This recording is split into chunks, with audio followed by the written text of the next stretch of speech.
Trương Dịch đã lăn lộn ở Thiên Hải lâu như vậy, nhân viên thiết kế ở dưới lầu và hắn thường xuyên ngắm các cô gái ở các tầng của CBD Thiên Hải. Loại yêu nữ nào có thể thoát khỏi đôi mắt soi yêu của hắn? Không ra sao? Trương Dịch lắc đầu. Mẹ Trương Dịch lập tức không vui, con đừng kén chọn như vậy, cô gái nhỏ xinh đẹp như vậy, nhìn khắp mấy làng xung quanh cũng khó tìm. Ba Trương Dịch cũng hứng thú hỏi, cô gái nhỏ này đúng là rất xinh, gia đình thế nào? Chị gái vội vàng nói, có nói rồi, ba mẹ cô ấy đi làm xa. Cô ấy còn có một người em trai đang làm học việc ở tiệm cắt tóc. Ba Trương Dịch lộ vẻ hài lòng, là một gia đình lương thiện đáng tin cậy, gặp mặt đi. Chị gái Trương Dịch cũng khuyên Trương Dịch, Tiểu Dịch, mấy ngày nay cô ấy vừa hay ở nhà. Hay là em đi gặp mặt trước, dù sao đến lúc đó không hài lòng thì nói sau. Trương Dịch là con một trong nhà, nên chuyện hôn nhân đại sự của hắn cũng khiến cả nhà lo lắng. Trương Dịch nhìn ba mẹ và chị gái, đành phải gật đầu đồng ý, được rồi, vậy hắn đi gặp. Gặp mặt cũng không mất miếng thịt nào, cũng đỡ cho người nhà lải nhải. Ba người trong gia đình như chút được gánh nặng, trên mặt đều nở nụ cười mãn nguyện. Chị gái gật đầu, được, lát nữa em sẽ gọi điện cho chị dâu của anh ấy, sắp xếp thời gian để chúng ta gặp mặt. Thấy Trương Dịch tỏ vẻ không quan tâm, Trương Đại Dân ho hai tiếng, cảm thấy cần phải nhắc nhở con trai mình. Tiểu Dịch, con đừng kén chọn quá, mặc dù bây giờ con kiếm được chút tiền, nhưng muốn tìm đối tượng trong thành phố nào có đơn giản như vậy. Còn không bằng tìm một cô gái lương thiện ở nhà, sau này có thể sống cuộc sống bình yên. Điều kiện gia đình chúng ta con cũng biết, không thể giúp con nhiều được, gặp được người tạm được là được rồi. Trương Dịch thở dài. Ba già lại đến rồi, tạm được, cái gì cũng để mình tạm được. Hắn ta sờ cổ mình, ba mẹ, tầm nhìn của hai người có thể rộng mở hơn một chút không? Từ nay về sau nhà chúng ta có tiền rồi, đừng có chuyện gì cũng nghĩ đến chuyện tạm được. Ba và mẹ nhìn nhau, hỏi, có bao nhiêu tiền? Có thể hơn Lưu Truyền Vũ ở thị trấn chúng ta không? Lưu Truyền Vũ là người giàu nhất thị trấn, khởi nghiệp bằng việc bán buôn phân bón nông nghiệp, hiện đang kinh doanh một trang trại nuôi lợn, trong tay có vài căn nhà, vài chiếc xe và 50 mẫu đất. Theo lời đồn, giá trị tài sản có thể lên tới hàng chục triệu. Trương Dịch. Hắn ta đứng dậy, bố mẹ cứ ăn trước đi, con cho hai người xem thứ này. Trương Dịch đến cửa nhà, lấy ba lô của mình ra khỏi cốp xe, sau đó cẩn thận đóng cửa lại. Trước mặt ba mẹ và chị gái, Trương Dịch mở ba lô ra, sau đó xoàn xoạt đổ ra một xấp tiền màu đỏ. Ba mẹ, nhà chúng ta có tiền hơn Lưu Truyền Vũ nhiều. Từ hôm nay trở đi, chúng ta chính là người giàu nhất ở Đông Hương trấn. Trương Dịch không biết gì khác, chỉ biết dùng ba lô để đựng tiền. Lần sau có cơ hội đổi sang bao tải, nhưng có nguy cơ bị nhầm là nông dân công nhân về quê, không hợp với khí chất của hắn ta. Ba người trong gia đình đều ngây người. Cả đời này, ngoài trên phim truyền hình ra, họ chưa từng thấy nhiều tiền như vậy. 1 triệu, nói ra thì cũng chỉ là một con số, trong các dự án trước đây của Trương Dịch thì chỉ là 7 chữ số trước dấu phẩy. Nhưng khi thực sự có nhiều tiền như vậy ở trước mặt, thì không có mấy người chịu được sức mạnh của nó. Bạn xem, ai nói mọi người không thích hàng nội địa? Không ai không thích những thứ tốt như thế này, và càng nhiều càng tốt. Một bàn tiền chất thành một ngọn núi nhỏ, có thể làm mờ mắt người khác. Rất giống với cảnh giao dịch của băng đảng xã hội đen, xách theo một chiếc vali, mặt không cảm xúc nói, đây là 5 triệu, anh đếm thử xem. Những người quen xem TV còn tưởng là thật, thực ra hoàn toàn là vớ vẩn. Hiện tại, tờ tiền có mệnh giá lớn nhất do nhà nước phát hành là 100 nhân dân tệ. Tờ tiền giấy 100 nhân dân tệ mới tinh có trọng lượng tịnh là 1,15 gram, 1 vạn nhân dân tệ là 100 tờ, 100 nhân 1,15 là 115 gram. Theo cách tính này, 100 vạn là 23 cân, 500 vạn là 115 cân. Đã không nói đến chuyện hắn có thể xách nổi bằng một tay hay không, cho dù hắn có xách nổi thì cũng rất khó để tìm được một chiếc vali lớn như vậy. Trương Dịch ngưỡng mộ nhất là một bộ phim truyền hình nào đó, người ta mở vali ra là 20 triệu. Phải có cánh tay lực sĩ mạnh mẽ đến mức nào mới xách nổi chứ? Mẹ Trương Dịch ngây người 3 giây, phản ứng đầu tiên là vội vàng khóa chặt cửa trước cửa sau, sợ có người đi qua nhìn thấy. Con gấu này, lấy nhiều tiền như vậy làm gì? Lỡ có người nhìn thấy thì bọn trộm không phải đều để mắt đến con sao? Lý Tú Hoa vừa trách móc vừa vội vàng nhét tiền vào túi. Trương Dịch nhún vai, đây là tiền sinh hoạt năm nay của hai người, cứ tiêu thoải mái. Ba mẹ hắn đều ngây người. 100 triệu tiền sinh hoạt. Mới chỉ là năm nay thôi sao? Phản ứng đầu tiên của hai vợ chồng là, làm thế nào để tiêu hết 100 triệu này? Một ngày ăn 3 bữa toàn thịt bò, còn nấu mì mỗi người 2 quả trứng, quá xa xỉ rồi. Nếu coi việc tiêu tiền là KPI để đánh giá, thì sợ rằng năm nay hai vợ chồng họ khó mà đạt chuẩn. Trương Dịch lấy ba lô của mình, lấy 200 vạn tiền mặt nhét vào, sau đó đưa cho chị gái. Chị, tiền này là của chị.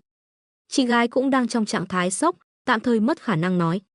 Nhìn số tiền 200 vạn mà em trai đưa, cô do dự một chút, sau đó kiên quyết đẩy trả lại. Sao chị có thể tiêu tiền của em, lấy lại đi.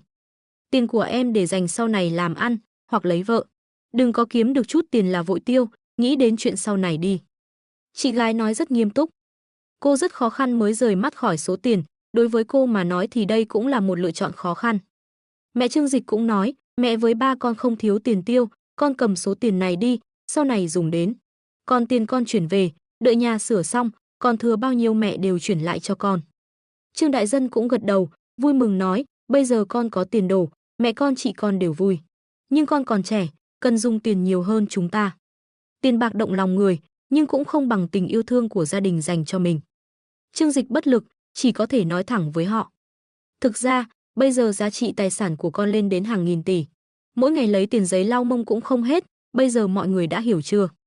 Nhưng nói đi cũng phải nói lại, mông hắn cũng không lớn lắm, một ngày cũng không lau được bao nhiêu, trừ khi bị tiêu chảy. Ba mẹ và chị gái Trương Dịch như đang nghe chuyện thần thoại.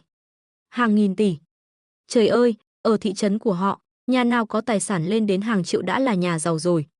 Người giàu nhất thị trấn là Lưu Truyền Vũ, vừa mở trang trại nuôi lợn vừa bán phân bón, làm mấy chục năm cũng chỉ là triệu phú. Còn giá trị tài sản lên đến hàng nghìn tỷ, đã vượt quá sức tưởng tượng của ba người. Con trai, con nói thật hay giả vậy? Đừng có lừa mẹ nhé. Lý Tú Hoa lo lắng nhìn Trương Dịch, trong lòng lại nghi ngờ hắn có phải đi cướp ngân hàng rồi nói dối để lừa mình không. Thực ra ở Thiên Hải, con có nhận một người cha nuôi. Sau này ông ấy mất, con mới biết ông ấy là một ông chủ lớn. Vì ông ấy không có con cái nên đã để lại toàn bộ gia sản cho con. Trương Dịch mặt không đổi sắc nói dối. Ba mẹ hắn trình độ văn hóa không cao, dễ bị lừa. Hơn nữa, bản thân việc có được thịnh thế cũng giống như được thừa kế gia sản, nên cũng không thể nói là hoàn toàn giả dối. Nói đi nói lại giải thích mãi, cuối cùng cả nhà cũng tin rằng Trương Dịch đã phát tài. Tin thì tin, nhưng chấp nhận thì vẫn hơi khó. Dù sao thì một gia tài lớn như vậy, trong mắt họ có thể mua được cả một khu rồi. Trương Dịch đưa tiền cho chị gái, chị cầm số tiền này đi. Chị gái đối xử với hắn tốt nhất, hồi Trương Dịch đi học, chị đã lấy chồng nhưng vẫn không ít lần trợ cấp tiền sinh hoạt cho hắn. Bây giờ Trương Dịch phát đạt rồi, chắc chắn không thể quên chị. Cái này, cứ coi như là quỹ hỗ trợ học tập cho Tiểu Vũ và Thần Thần đi. Sau này hai đứa đi học có thể không tốn tiền không, chị cũng phải nghĩ cho chúng nó chứ. Trương Dịch tranh thủ nói. Chỉ cần nhắc đến con cái, chị gái hắn cuối cùng cũng mềm lòng. Bản thân mình sống thế nào cũng được, nhưng làm mẹ thì chắc chắn đều mong muốn mang đến cho con mình cuộc sống và môi trường học tập tốt hơn. Số tiền 800 vạn còn lại, Trương Dịch rất nghiêm túc nói với ba mẹ, số tiền này không được để dành, nhất định phải tiêu hết. Mẹ Trương Dịch bất lực nhưng cũng vui mừng cười, ban đầu bà còn định để dành. Nhưng bây giờ nghĩ đến việc con trai mình có tiền đồ như vậy, bản thân mình cũng nên hưởng thụ cuộc sống một chút, nên đã đồng ý. Cả nhà vui vẻ hớn hở, đều biết rằng sau này nhà họ Trương sẽ có cuộc sống tốt đẹp.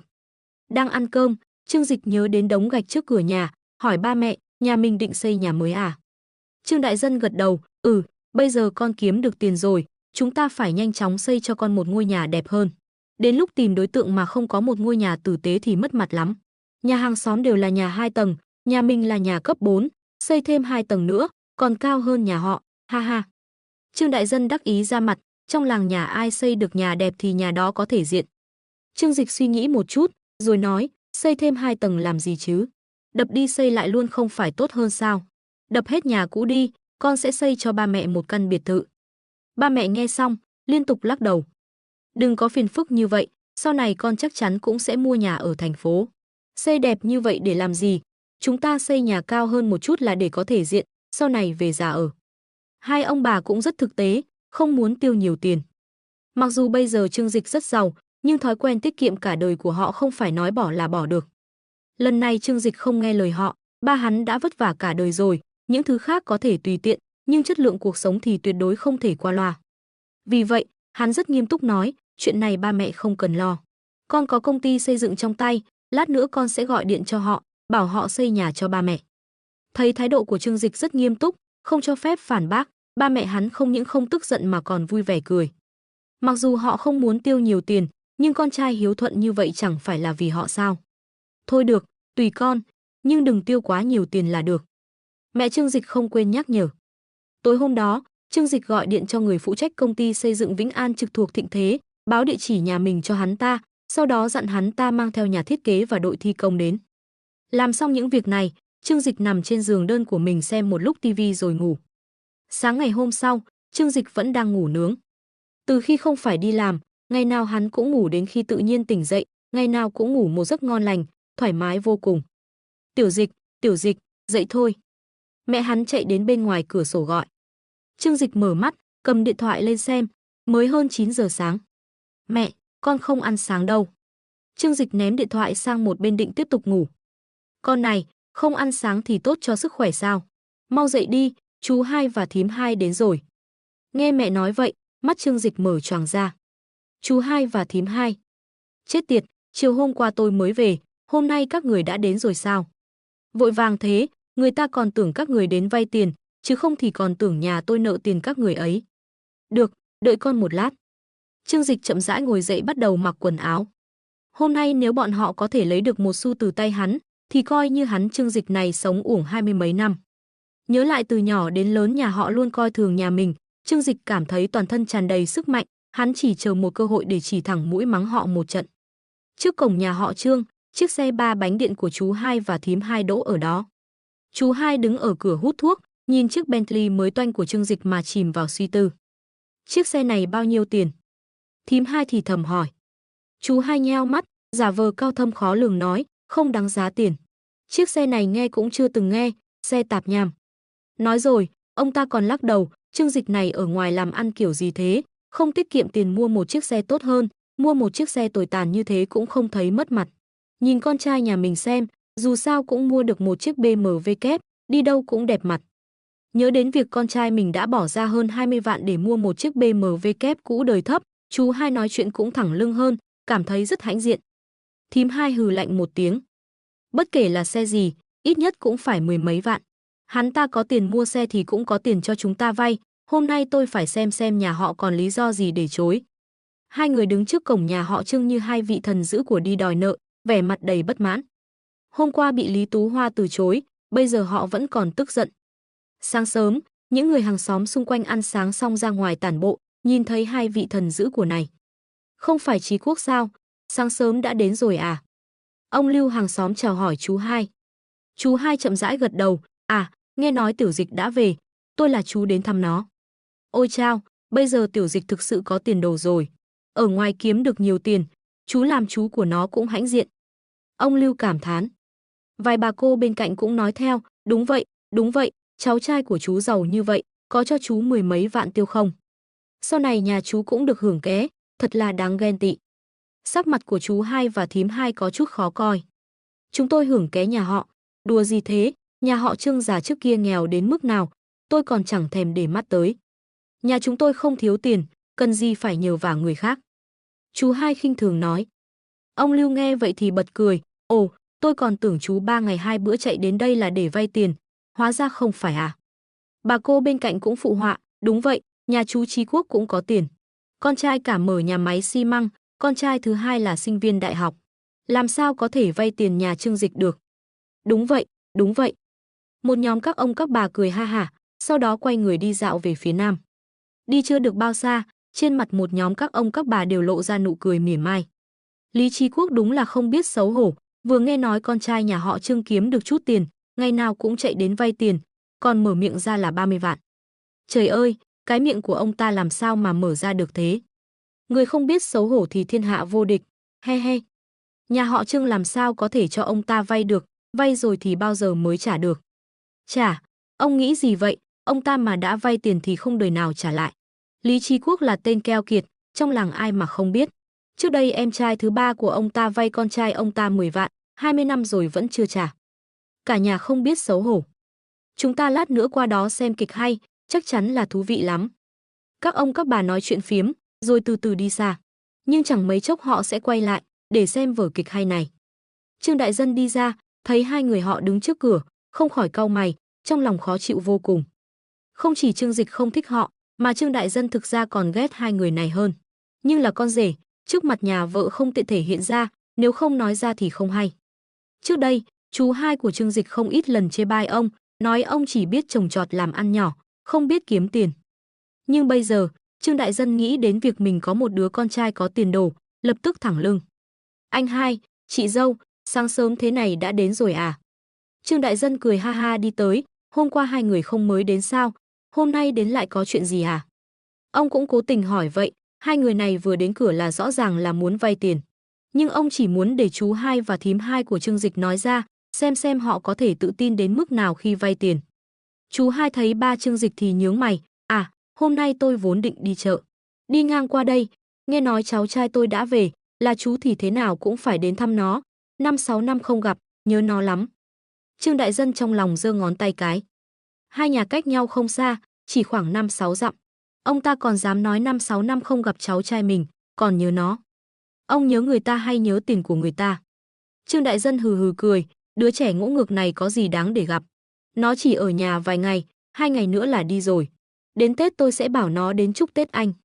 Chú hai và thím hai nghe vậy, Tết á, không được đâu. Không đợi được, còn nửa năm nữa cơ mà, con trai tôi mở nhà máy xi măng đang cần tiền. Thím hai vội vàng nói. Chú hai kéo áo bà, liếc bà một cái, rồi nói với Trương Đại Dân, tiền bạc không quan trọng, chỉ là nhớ cháu trai thôi. Câu tục ngữ nói hay, ba đời không rời nhà chú, làm chú thì phải thân với cháu trai. Ông ta nói, giả vờ sờ túi mình, ối chà, hết thuốc lá rồi. Đại Dân, đưa cho anh một bao thuốc đi. Ba Trương Dịch liếc nhìn chú hai, hôm qua khi ông ta mới đến, ba Trương Dịch cũng lịch sự, mở một bao lợi dân cho ông ta hút. Kết quả là ông ta hút hết nửa bao trong một buổi chiều, lúc đi còn tiện tay lấy luôn cả bao thuốc. Cũng khéo thật, nhà không có thuốc lá lẻ. Lấy một bao trong tủ đi, nhà chú bán thuốc lá mà lại không có à? Nhà Trương Dịch mở cửa hàng tạp hóa, đúng là có bán thuốc lá, chú hai cũng không khách sáo, ra vẻ như đến nhà chơi xin thuốc lá hút. Ba Trương Dịch liếc nhìn chú hai, ông mua thuốc lá gì? Có lợi dân 13 là loại anh hút hôm qua, còn có Trung Hoa 40. Chú hai nghe thấy chữ mua này, sắc mặt lập tức trở nên khó coi. Thôi, bớt hút vài điếu không sao đâu. Quay đầu lại, ông ta nhỏ giọng phàn nàn, đáng đời cả đời nghèo, kẻ xỉn. Biết chú hai và thím hai đến, Trương Dịch không vội chút nào, chậm rãi rời giường, rửa mặt đánh răng. Chú hai và thím hai kéo hai cái ghế đầu ngồi trong nhà, nhưng hôm nay đến, Trương Đại Dân và Lý Tú Hoa không còn nhiệt tình tiếp đón như hôm qua nữa. Hạt dưa, lạc và thuốc lá đều không có, chỉ rót cho họ 2 cốc nước lọc trên bàn. Đại Dân, pha ít trà đi, uống nước lọc có gì ngon. Chú hai không hài lòng nói. Nhà hết rồi, anh cứ uống tạm đi, 2 ngày nữa tôi đi mua. Ba Trương Dịch hờ hững nói. 2 ngày nữa mới mua, 2 ngày nữa ông ta còn chẳng đến nữa. Chú hai buồn bã nghĩ. Đợi mãi mà vẫn không thấy bóng dáng Trương Dịch đâu, chú hai và thím hai đều sốt ruột. Uống hết 3 cốc nước lọc không mất tiền, uống thêm nữa thì chưa không cần ăn cơm. Tú Hoa, Tiểu Dịch vẫn chưa dậy à? Chú hai bắt đầu thúc giục. Mẹ Trương Dịch chỉ tùy tiện nói, không có cách nào, đứa trẻ này lười lắm, lười. Trương Dịch chưa bao giờ lười, lúc không có tiền, hắn ta sớm tối tăng ca chăm chỉ hơn ai hết. Mà bây giờ chỉ là vì không còn áp lực kinh tế nên mới thả lỏng bản thân mà thôi. Chú hai tức tối trong lòng, dù sao mình cũng là chú hai của hắn ta mà. Lặn lội đường xa đến thăm hắn ta còn chậm chạp như vậy. Nếu không phải để vay tiền, ông ta đã quay mặt bỏ đi rồi. Cuối cùng, Trương Dịch rửa mặt xong thì đến phòng khách. Chú hai và thím hai đã ngóng trông mòn mỏi, thấy Trương Dịch thì vội vàng đứng dậy. Tiểu Dịch, mấy năm không gặp, sao cậu? Chưa đợi họ nói xong, Trương Dịch thậm chí còn không nhìn về phía này, quay sang nói với mẹ mình, mẹ, không cần hâm nóng cơm cho con nữa, con đã gọi đồ ăn ngoài rồi. Nghe vậy, Lý Tú Hoa trừng mắt nhìn anh, nói bậy, thị trấn mình làm gì có đồ ăn ngoài. Trương Dịch cười nói, vừa nãy con gọi điện cho quán cháo dê đầu phố bên kia, bảo họ mang cháo dê và bánh bao hấp nhỏ đến cho con. Lý Tú Hoa không nhịn được nói, con này, đồ ăn mẹ làm sẵn ở nhà mà không ăn. Có phải con chê tay nghề mẹ không tốt không? Trương Dịch sờ mũi, cuộc sống đã khó khăn như vậy rồi, có một số chuyện hắn vẫn không nên vạch trần thì hơn. Sao lại thế được, con ở Thiên Hải quen ăn như vậy rồi. Mẹ cũng vậy, dậy sớm nấu cơm làm gì, sau này cứ gọi họ mang đến là được, nhà mình lại không thiếu tiền. Trương Dịch cố ý nói như vậy trước mặt chú hai và thím hai. Hai mẹ con nói chuyện một lúc lâu, khiến chú hai và thím hai đứng lên định chào hỏi Trương Dịch thì cảm thấy xấu hổ, tiếp tục đứng cũng không được, ngồi xuống cũng không xong. Khụ khụ, Tiểu Dịch, chú hai đến nửa ngày rồi mà cháu cũng không chào hỏi một tiếng à? Chú hai ho một tiếng, cố gắng thu hút sự chú ý của Trương Dịch. Trương Dịch không thể giả vờ không nhìn thấy nữa, lúc này mới cười quay mặt lại. Ái chà, chú hai và thím hai à, chú không nói gì nên cháu không phát hiện ra có người. Sáng sớm thế này, hai người đến nhà cháu làm gì? Ồ, chú và thím hai đi cản chợ, nghe nói cháu về nhà rồi, tiện đường đến thăm cháu. Chú hai khoanh tay, ra vẻ bề trên của một người lớn tuổi. Thím hai cười tươi, Tiểu Dịch bây giờ khá giả rồi nhỉ. Ăn cơm còn phải gọi nhà hàng mang đến, xem ra ở ngoài kiếm được không ít tiền. Trương Dịch không để tâm, phất tay, thở dài nói, thôi, tiền bạc gì đó cháu lười nói lắm. Thực ra những năm trước lúc còn nghèo, cháu còn coi trọng tiền lắm. Bây giờ thấy, tiền bạc là thứ có cũng được, không có cũng chẳng sao, cháu không còn cảm giác gì với nó nữa rồi. Lời này vừa nói ra, nếp nhăn trên mặt chú hai và thím hai suýt nữa đã trụng lại với nhau. Đã từng thấy người giả vờ, nhưng chưa từng thấy người giả vờ đến mức này. Rốt cuộc thì hắn giàu có đến mức nào mà có thể giả vờ như vậy. Đừng nói chú hai và thím hai, ngay cả bố mẹ Trương Dịch nghe xong cũng không thể chấp nhận được. Nếu không phải người trước mặt là con trai ruột của họ, họ thậm chí còn muốn đánh hắn ta một trận. Chú hai hít sâu một hơi, sau đó miễn cưỡng nở nụ cười, Tiểu Dịch à, nếu cháu không quan tâm đến tiền, vậy tại sao không bỏ tiền vào những nơi hữu ích? Thím hai đã không nhịn được nữa, nói thẳng, thật khéo quá, anh họ cháu bây giờ đang định mở nhà máy xi măng. Chúng ta nghĩ rằng chuyện tốt không thể để người ngoài hưởng, nên định để cơ hội kiếm tiền này cho cháu. Cháu bỏ ra 30 vạn để góp vốn được không? Bà ta đặc biệt nhấn mạnh, Đại Phong nhà thím, cháu biết đấy, đầu óc làm ăn rất thông minh. Sau này đi theo anh ấy, cả nhà cháu đều có thể phát tài. Chú hai chợt nảy ra một ý, nghe vợ mình nói vậy, trong lòng ông ta cũng có chút tính toán. Nếu vay tiền thì sau này nhà Trương Dịch vẫn phải đòi, như vậy thì phiền phức biết bao. Nhưng nếu để hắn ta góp vốn, sau này con trai ông ta là ông chủ lớn, vậy thì chia tiền thế nào chẳng phải do con trai ông ta quyết định sao? Vì vậy, ông ta cũng cười nói với Trương Dịch, cháu xem, chú hai đối xử với cháu thế nào.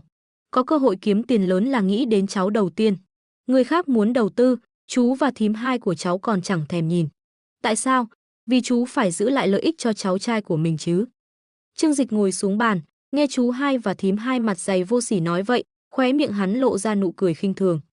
Đầu tư ư? Nếu tiền vào túi của họ, hắn đoán mình sẽ không lấy lại được một xu nào. Hắn từ từ uống một ngụm trà, vỗ tay nói, ái chà, hai người nhắc đến đầu tư, cháu nhớ ra rồi. Cháu nhớ lúc đó chú ba cũng đầu tư cho anh họ lớn, chuyện của mười mấy năm trước rồi, cho anh ấy 10 vạn. Hắn nhìn chú hai và thím hai với ánh mắt sâu xa, cháu nhớ là số tiền này vẫn chưa trả nhỉ. Hắn cười tươi, gõ gõ vào bàn, lúc đầu anh họ lớn nói sẽ trả cả gốc lẫn lãi, nhưng mười mấy năm rồi, đến cả 10 vạn lúc đầu vay cũng chưa trả. Nhưng mà anh họ lớn tự mua được nhà lầu nhỏ ở thị trấn cũng khá đấy. Nhắc đến chuyện cũ này, chú hai và thím hai nhìn nhau, ánh mắt lập tức né tránh. Ai nói với cháu là vay, lúc đó là chú ba của thằng bé ủng hộ nó khởi nghiệp, tài trợ 10 vạn. Thím hai cũng ra vẻ đương nhiên nói, đúng vậy, chú ba của cháu tự mở công ty, là ông chủ, 10 vạn đó có đáng gì đâu. Đừng nói cho chúng ta 10 vạn, cho 100 vạn thì với chú ấy cũng chỉ là tiền ăn vài bữa cơm. Chúng ta đều là người một nhà, đương nhiên phải giúp đỡ lẫn nhau. Người nhà mà tính toán nhiều quá thì xa cách nhau mất. Chú hai nghiêm túc giáo dục Trương Dịch. Trương Dịch nhìn hai vợ chồng trước mặt, chú hai mặt nhọn như khỉ, thím hai cũng giống hệt chồng, nhìn là biết là loại người gian xảo. Không đúng chứ, năm kia ba cháu nhồi máu cơ tim, hỏi nhà hai người vay tiền chữa bệnh, hai người cũng không cho mà. Hắn nhắc đến chuyện xảy ra cách đây vài năm, tức đến nỗi không nói nên lời. Lúc đó bố hắn đột nhiên lên cơn nhồi máu cơ tim, phải phẫu thuật một lần tốn mấy chục vạn. Nhà hắn nhất thời không lấy ra được nhiều tiền như vậy, chỉ còn cách đi khắp nơi vay mượn họ hàng, bạn bè. Kết quả lúc đó mẹ hắn về nhà mẹ đẻ vay tiền của mấy người anh em. Chú hai và thím hai thẳng thừng từ chối, còn quay lại khóc lóc kể khổ với bà. Bây giờ nhớ lại chuyện này, Trương Dịch tức đến nghiến răng. Họ hàng cái nỗi gì, lúc cần thì là họ hàng, lúc không cần thì chẳng là cái thá gì. Thím hai mặt tối sầm lại, lập tức nói, lúc đó nhà các người còn chưa đến mức phải bán nhà bán cửa, cần gì phải vay chúng tôi. Bà ta ra vẻ đương nhiên, không thấy xấu hổ khi nói ra những lời như vậy. Trương Dịch cười lạnh hai tiếng, ha ha, đúng vậy. Nhà hai người cũng chưa đến mức phải bán nhà bán cửa, cần gì phải vay chúng tôi. Thím hai chua ngoa, luôn coi thường gia đình Trương Dịch, vì vậy bây giờ dù là đến vay tiền, bà ta vẫn nói chuyện rất vô tư. Trương Dịch cũng không khách sáo với bà ta, trực tiếp đáp trả. Mày là cái thá gì mà chạy đến nhà tao mà làm loạn, thật sự coi mình là người à? Chú hai thấy Trương Dịch tỏ ra vô tình, vội vàng kéo áo vợ mình. Chú hai liếc mắt nhìn thím hai, tiền còn chưa đến tay, đừng có chọc giận nó quá. Thím hai hừ lạnh một tiếng, quay đầu không nói gì nữa. Giả vờ cái gì, kiếm được chút tiền là không biết mình là ai rồi à? Tiền này đến tay, xem tao có trả lại cho mày không. Đến lúc đó tao sẽ khiến mày khóc không ra nước mắt. Thím hai tức giận nghĩ. Chú hai ho hai tiếng, giả vờ nghiêm trang nói với Trương Dịch, Tiểu Dịch à? Là con cháu thì sao có thể nói chuyện với chúng ta như vậy? Chúng ta là bậc bề trên, con phải biết lễ phép chứ. Lễ phép là phải có qua có lại. Cháu thấy hai người cũng không khách sáo với cháu và gia đình cháu lắm nhỉ. Trương Dịch không nể nang gì ông ta. Ôi, con này, đã lớn thế này rồi mà vẫn không hiểu chuyện. Thôi được rồi, dù sao chú cũng là chú của con, không chấp con đâu. Nhưng con phải biết điều, chú có thể hại con sao? Kêu con đến đầu tư là chỉ cho con đường làm giàu. Chỉ cần nhà máy xi măng của anh họ con làm ăn phát đạt, sau này Lưu Truyền Vũ ở thị trấn này cũng chẳng là cái thá gì. Chỉ cần con bỏ ra 30 vạn, không cần làm gì cả, chỉ cần chờ chia cổ tức hàng năm là được. Việc tốt như vậy, con đi đâu tìm được? Chú hai khổ khẩu bà Tâm khuyên nhủ. Ồ, vậy sao? Trương Dịch lười biếng trả lời, nhưng đã tự lấy điện thoại ra chơi trò xếp hình Nga. Lúc này, ngoài cửa truyền đến tiếng xe máy, chắc là phục vụ của quán thịt dê Đông Phố xách theo canh dê và bánh bao hấp mà Trương Dịch gọi đến. Trương Dịch có ở đây không? Canh dê và bánh bao hấp anh gọi đây. Anh chàng phục vụ vui vẻ xách đồ ăn vào cửa, thấy Trương Dịch thì không nhịn được mà nhìn nhiều hơn 2 lần. Bây giờ chuyện con trai nhà họ Trương làm ăn phát đạt đã truyền khắp thị trấn, ai cũng tò mò muốn nhìn hắn ta 2 lần. Trương Dịch trực tiếp rút 100 tệ đưa cho hắn ta. Cảm ơn anh đã vất vả chạy một chuyến. Anh chàng phục vụ xoa xoa tay, vất vả gì chứ? Khách sáo quá, tổng cộng là 16 tệ, trả lại anh. Nói rồi hắn ta đưa tay vào túi thắt lưng tìm tiền lẻ, sáng còn hấp bánh bao nên một tay hắn ta toàn là mỡ dê. Trương Dịch chỉ nhìn một cái, rồi nhàn nhạt nói, không cần trả lại đâu, số còn lại coi như tiền boa. Một bộ quần áo của hắn ta cũng phải 10 mấy vạn, làm bẩn thì không đáng. Anh chàng phục vụ ngây người, tiền boa 80 mấy tệ ư? Tôi phải bán bao nhiêu bát canh dê mới kiếm được số tiền này chứ? Chú hai và thím hai càng nhìn càng thấy mắt sáng quắc. 80 mấy tệ ư? Tiền thức ăn cả tuần của nhà họ, cứ thế mà đưa cho người ta à? Cho chúng tôi cũng được mà, chúng tôi là họ hàng của anh, sao lại cho người ngoài chứ? Giả vờ cái gì? Chỉ có hắn là có tiền. Thím hai ghen tị muốn chết, nhưng miệng thì đầy vẻ khinh thường. Anh chàng phục vụ vui mừng khôn xiết, anh tốt quá, lần sau muốn ăn gì thì cứ nói với tôi sẽ làm riêng cho anh. Hắn ta vui vẻ cưỡi xe máy đi mất. Trương Dịch mở túi ni lông ra bắt đầu ăn, chú hai và thím hai xoẹt một cái đã vây quanh. Tiểu Dịch, con làm gì vậy? Tiền có phải để tiêu như thế này không? Không biết tiết kiệm chút nào. Thím hai nhìn bữa sáng thịnh soạn của Trương Dịch, lớn tiếng nói, đúng vậy, hôm nay chúng tôi để tiết kiệm tiền, sáng không ăn gì đã đến tìm con thật là lãng phí. Hai người nhìn chằm chằm vào bữa sáng của Trương Dịch, thèm muốn vô cùng. Bình thường hai người họ keo kiệt lắm, bản thân ăn cơm chỉ có bánh bao, cháo loãng và dưa muối. Thấy Trương Dịch uống canh dê, trên bàn còn có 2 lồng bánh bao hấp, không nhịn được mà nuốt nước miếng. Hai người thầm nghĩ, tao đã ám chỉ rõ ràng như vậy rồi, sao mày không mở lời mời chúng tao ăn cùng? Trương Dịch ngẩng đầu nhìn hai người, rất nghiêm túc gật đầu, tốt lắm. Chú hai, thím hai, sáng ăn thanh đạm một chút thì tốt cho dạ dày. Nói rồi, hắn ta cắn một miếng bánh bao hấp, dâu chảy ra xèo xèo. Chú hai và thím hai nhìn hắn ta đầy căm hận, tức muốn chết, cũng thèm muốn chết. Là bậc bề trên mà lại bị một đứa cháu nhỏ bắt nạt như vậy, thật sự quá mất mặt. Nếu là người bình thường biết xấu hổ thì đã sớm bỏ đi rồi, nhưng mặt mũi của chú hai và thím hai cũng đủ dày. Tiểu Dịch, chú đã nói đến mức này rồi, rốt cuộc con nghĩ thế nào về khoản đầu tư này? Cho chúng tôi một câu trả lời dứt khoát, con không thể không nể mặt chú con chứ. Khuôn mặt của chú hai vốn đã gầy và dài, lúc này mặt mày xa sầm, càng giống một con la. Trương Dịch cười lạnh trong lòng, nhưng trên mặt lại lộ ra vẻ khó xử. Chú nói vậy là sao? Chú hai đã đến đây rồi, con có thể không nể mặt sao? Chú hai và thím hai mừng rỡ, coi như mày biết điều. Trương Dịch chuyển hướng câu chuyện, nhưng mà, cháu cũng đã mở một công ty ở Thiên Hải, bây giờ ít nhiều cũng là một ông chủ. Vì vậy, cháu không thích làm ăn dưới trướng người khác. Vậy thì thế này nhé, 30 vạn này cháu bỏ ra, nhưng cháu muốn 51% cổ phần. Khuôn mặt vừa mới chuyển nắng của chú hai và thím hai lập tức lại chuyển âm u. Thím hai tức giận chỉ thẳng vào mũi Trương Dịch quát, con tham lam quá vậy. Nhà máy của anh họ con đầu tư hơn 100 vạn, chút tiền này của con mà cũng muốn chiếm 51% cổ phần, có hợp lý không?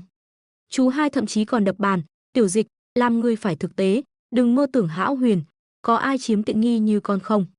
Trương Dịch nhíu mày, lớn tiếng nói, hai người nói gì vậy? Là hai người đến tìm cháu để cháu đầu tư, cháu cũng thực sự muốn giúp anh họ một tay. Cháu tốt bụng như vậy, chỉ muốn có chút cổ phần mà hai người cũng không cho. Hắn tỏ vẻ tức giận, đập mạnh vào bàn quát chú hai, cháu vẫn là cháu ruột của chú mà. Chú cũng không nể mặt cháu sao, chú còn coi cháu là người nhà không? Bị Trương Dịch phản bác như vậy, chú hai suýt chút nữa thì ngất đi. Người này tuy vô liêm sỉ nhưng lại sĩ diện, hôm nay không ngờ lại bị Trương Dịch là cháu mình phản bác, cảm giác như bị đánh vào mặt vậy.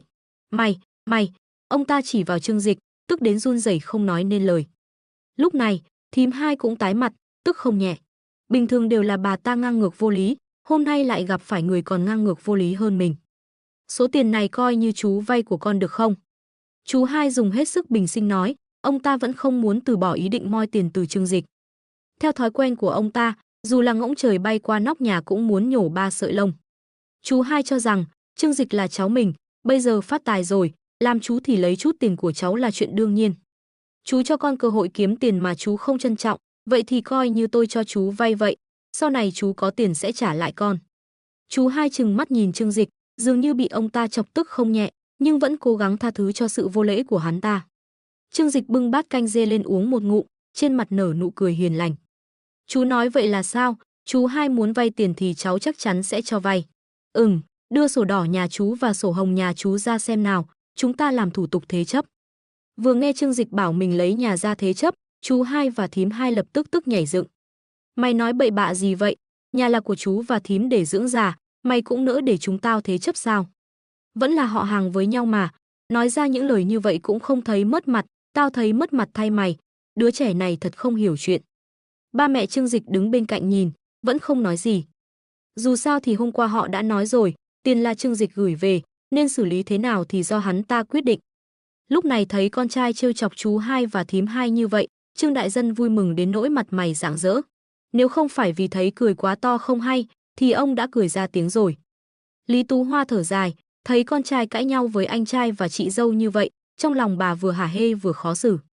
Hả hê là vì bà và chị dâu không ưa nhau, khó xử là vì dù sao chú hai cũng là anh trai ruột của bà, sau này về quê quét mộ vẫn phải đi cùng nhau, dễ ngại ngùng. Nhưng may là chuyện này do Trương Dịch làm, ngày thường hắn ta cũng không cần giao tiếp với chú hai, đắc tội chết cũng không sao. Chú hai thấy Trương Dịch không hề lay động, lại quay sang tìm mẹ hắn ta. Tú Hoa, em xem con trai ngoan của em kìa, đối xử với chú nó như vậy sao? Lý Tú Hoa vốn thấy con trai dạy dỗ anh chị mình rất hả hê, bây giờ không ngờ anh trai lại tìm bà để phân xử. Đùa chứ, anh trai ruột với con trai ruột thì ai thân hơn, câu hỏi này còn cần phải hỏi sao? Anh hai, anh đến đây là để vay tiền Tiểu Dịch, hay là đến để đòi nợ? Lý Tú Hoa nhẹ nhàng buông một câu. Đây là đang nhắc nhở ông ta, đi vay tiền thì phải có thái độ của người đi vay. Chú hai như ăn phải ruồi, khó chịu vô cùng, trong lòng tức không chịu được. Tôi đến vay tiền của các người là xem trọng các người, bây giờ có chút tiền rồi lại làm trò này với tôi. Trương Dịch nhàn nhã ăn bánh bao, uống canh dê, nhìn hai vợ chồng chú hai tức đến phát điên, thản nhiên nói, chú hai, thím hai, anh em ruột còn phải tính toán rõ ràng, hai nhà chúng ta quan hệ tốt như vậy, giống như người một nhà, cháu chỉ làm theo thủ tục thôi. Hơn nữa, chẳng lẽ hai người còn không trả tiền cháu vay sao? Hắn ta tự trả lời câu hỏi này thay chú hai và thím hai, tất nhiên là không rồi. Điều kiện nhà hai người tốt như vậy, vay tiền cháu cũng chỉ là xoay vòng vốn thôi. Hắn ta nhìn chằm chằm hai người, trong mắt mang theo vẻ trêu chọc và thích thú. Chú hai và thím hai đều đã gần 60 tuổi, bây giờ chỉ làm một ít việc buôn bán nhỏ. 30 vạn, họ lấy gì để trả? Cho dù họ đi bán nội tạng thì người ta cũng chê là hư hỏng nặng, không chịu thu. Chú hai hào hùng nói, sao chú lại không trả được? Chú tức là vì con không tin tưởng chú, đây là sự thiếu tôn trọng với bậc bề trên. Thím hai cũng chống nạnh nói, đúng vậy, đừng có coi thường người khác. Biết đâu có ngày con phải đến tìm chúng ta vay tiền thì sao? Ha ha. Trương Dịch cười lạnh, không biết họ lấy đâu ra sự tự tin như vậy. Cháu có bảo hai người bán nhà đâu, chỉ làm thủ tục thế chấp thôi, hai người hoảng cái gì, có phải là chột dạ không? Một câu nói đã vạch trần tâm tư của chú hai và thím hai, khiến sắc mặt họ càng thêm khó coi. Nhà họ ở trong làng cũng coi như khá giả, số tiền này từ đâu mà có, phần lớn đều là vay được. Trương Dịch, chú hỏi con câu cuối cùng, con cho vay hay không? Hôm nay nếu con không cho vay thì sau này hai nhà chúng ta đừng qua lại nữa. Chú hai nổi giận, Ông ta cũng nhận ra Trương Dịch không lay chuyển được, căn bản không có ý định cho ông ta vay tiền. Vì vậy, ông ta trực tiếp nói ra lời tuyệt tình nhất. Ông ta không tin, Trương Dịch mày có thể không màng đến tình thân. Cho dù không màng đến tình thân, mày cũng có thể làm ra chuyện mất mặt như vậy là cắt đứt quan hệ với cậu ruột sao? Vì tiền, chú hai cái gì cũng làm được, dù sao cũng là người từng hãm hại cả anh em ruột của mình, điều này cũng không có gì lạ. Khi nói những lời này, chú hai còn hung hăng trừng mắt nhìn mẹ Trương Dịch. Giống như đang nói, nếu con trai bà không cho tôi vay tiền, sau này tôi sẽ không nhận bà là em gái nữa. Xem bà còn mặt mũi nào đi gặp cha mẹ dưới suối vàng.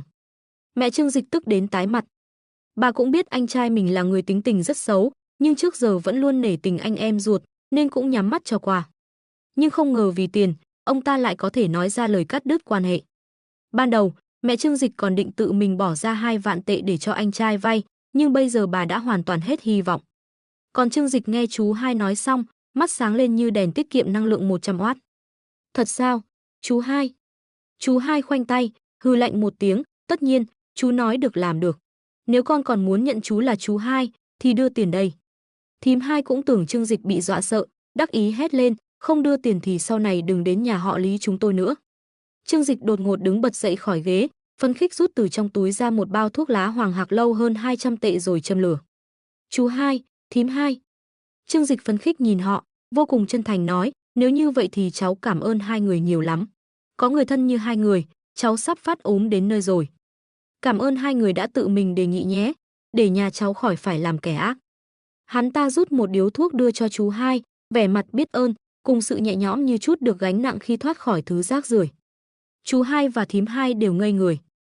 Diễn biến này khác xa với những gì họ tưởng tượng.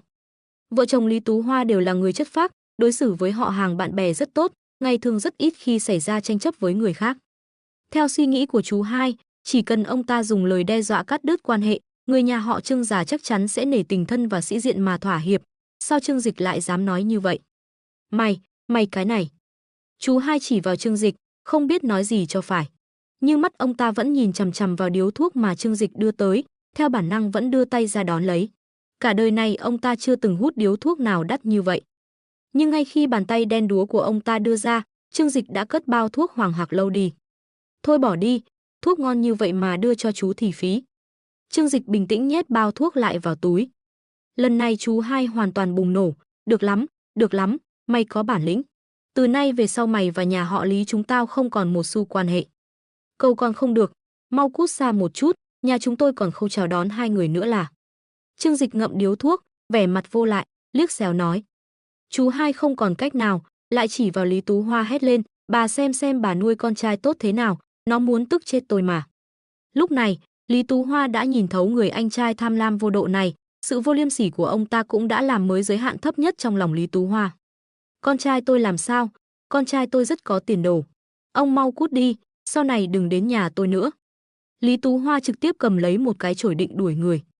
Nói bà thì được, nhưng nói con trai bà thì tuyệt đối không được. Trương Đại Dân cũng tức giận đi tới, nhìn chằm chằm chú hai và thím hai nói, mau cút cho tôi. Đừng ở đây mất mặt nữa, sau này nếu hai người còn dám đến một lần tôi đánh một lần. Trương Đại Dân tuy không cao nhưng trước đây từng là dân quân, thân hình khỏe mạnh như một con trâu già. Khi ông ta tức giận, ánh mắt khiến người ta nhìn thấy cũng phải sợ hãi. Trước đây, hồi Trương Dịch còn nhỏ nghịch ngợm, chỉ cần bố hắn trừng mắt là hắn không dám nhúc nhích. Chú hai và thím hai cũng giật mình, nếu thực sự đánh nhau, hai người họ đều không đánh lại được một mình Trương Đại Dân. Hừ, không qua lại thì không qua lại, ai thèm chứ. Sau này không được hưởng ké nhà chúng tôi nữa, các người cứ chờ mà hối hận đi. Hai người vừa lẩm bẩm vừa mặt mày xám xịt rời đi. Chú hai và thím hai mặt mày xanh mét bước ra khỏi nhà Trương Dịch. Hai người đi rất nhanh, sợ bố Trương Dịch thực sự đến đánh người. Tôi đã bảo với hắn là không nên đến, cả nhà keo kiệt như vậy, làm sao mà chịu cho chúng ta vay tiền chứ? Thím hai vừa đi vừa lẩm bẩm trách móc. Chú hai mặt mày u ám, nghiến răng nghiến lợi nói, thằng khốn Trương Dịch, không biết ở ngoài làm cái gì khuất tất mà kiếm được ít tiền, thế là không biết mình là ai nữa. Sớm muộn gì nó cũng phải hối hận. Còn em gái anh cũng chẳng ra gì, thấy con trai mắng anh trai mình mà cũng không nói câu nào. Chú hai cau mày, dù sao cũng đã gả đi rồi, không còn là người nhà họ Lý chúng ta nữa. Sau này nếu nó còn về làng, đóng chặt cửa lại cho tôi, tuyệt đối không cho nó vào. Trước cổng nhà họ Trương, đã có không ít hàng xóm đứng xem náo nhiệt. Người dân nông thôn không bận rộn như người thành phố, ăn cơm xong nếu không đi chợ thì thường tụ tập lại với nhau nói chuyện hoặc đánh bài. Chuyện chú hai và thím hai nhà Trương Dịch đến vay tiền, qua lời kể của bác Lưu, lập tức thu hút không ít người đến xem. Đều chờ xem họ có thể vay được tiền từ nhà họ Trương hay không.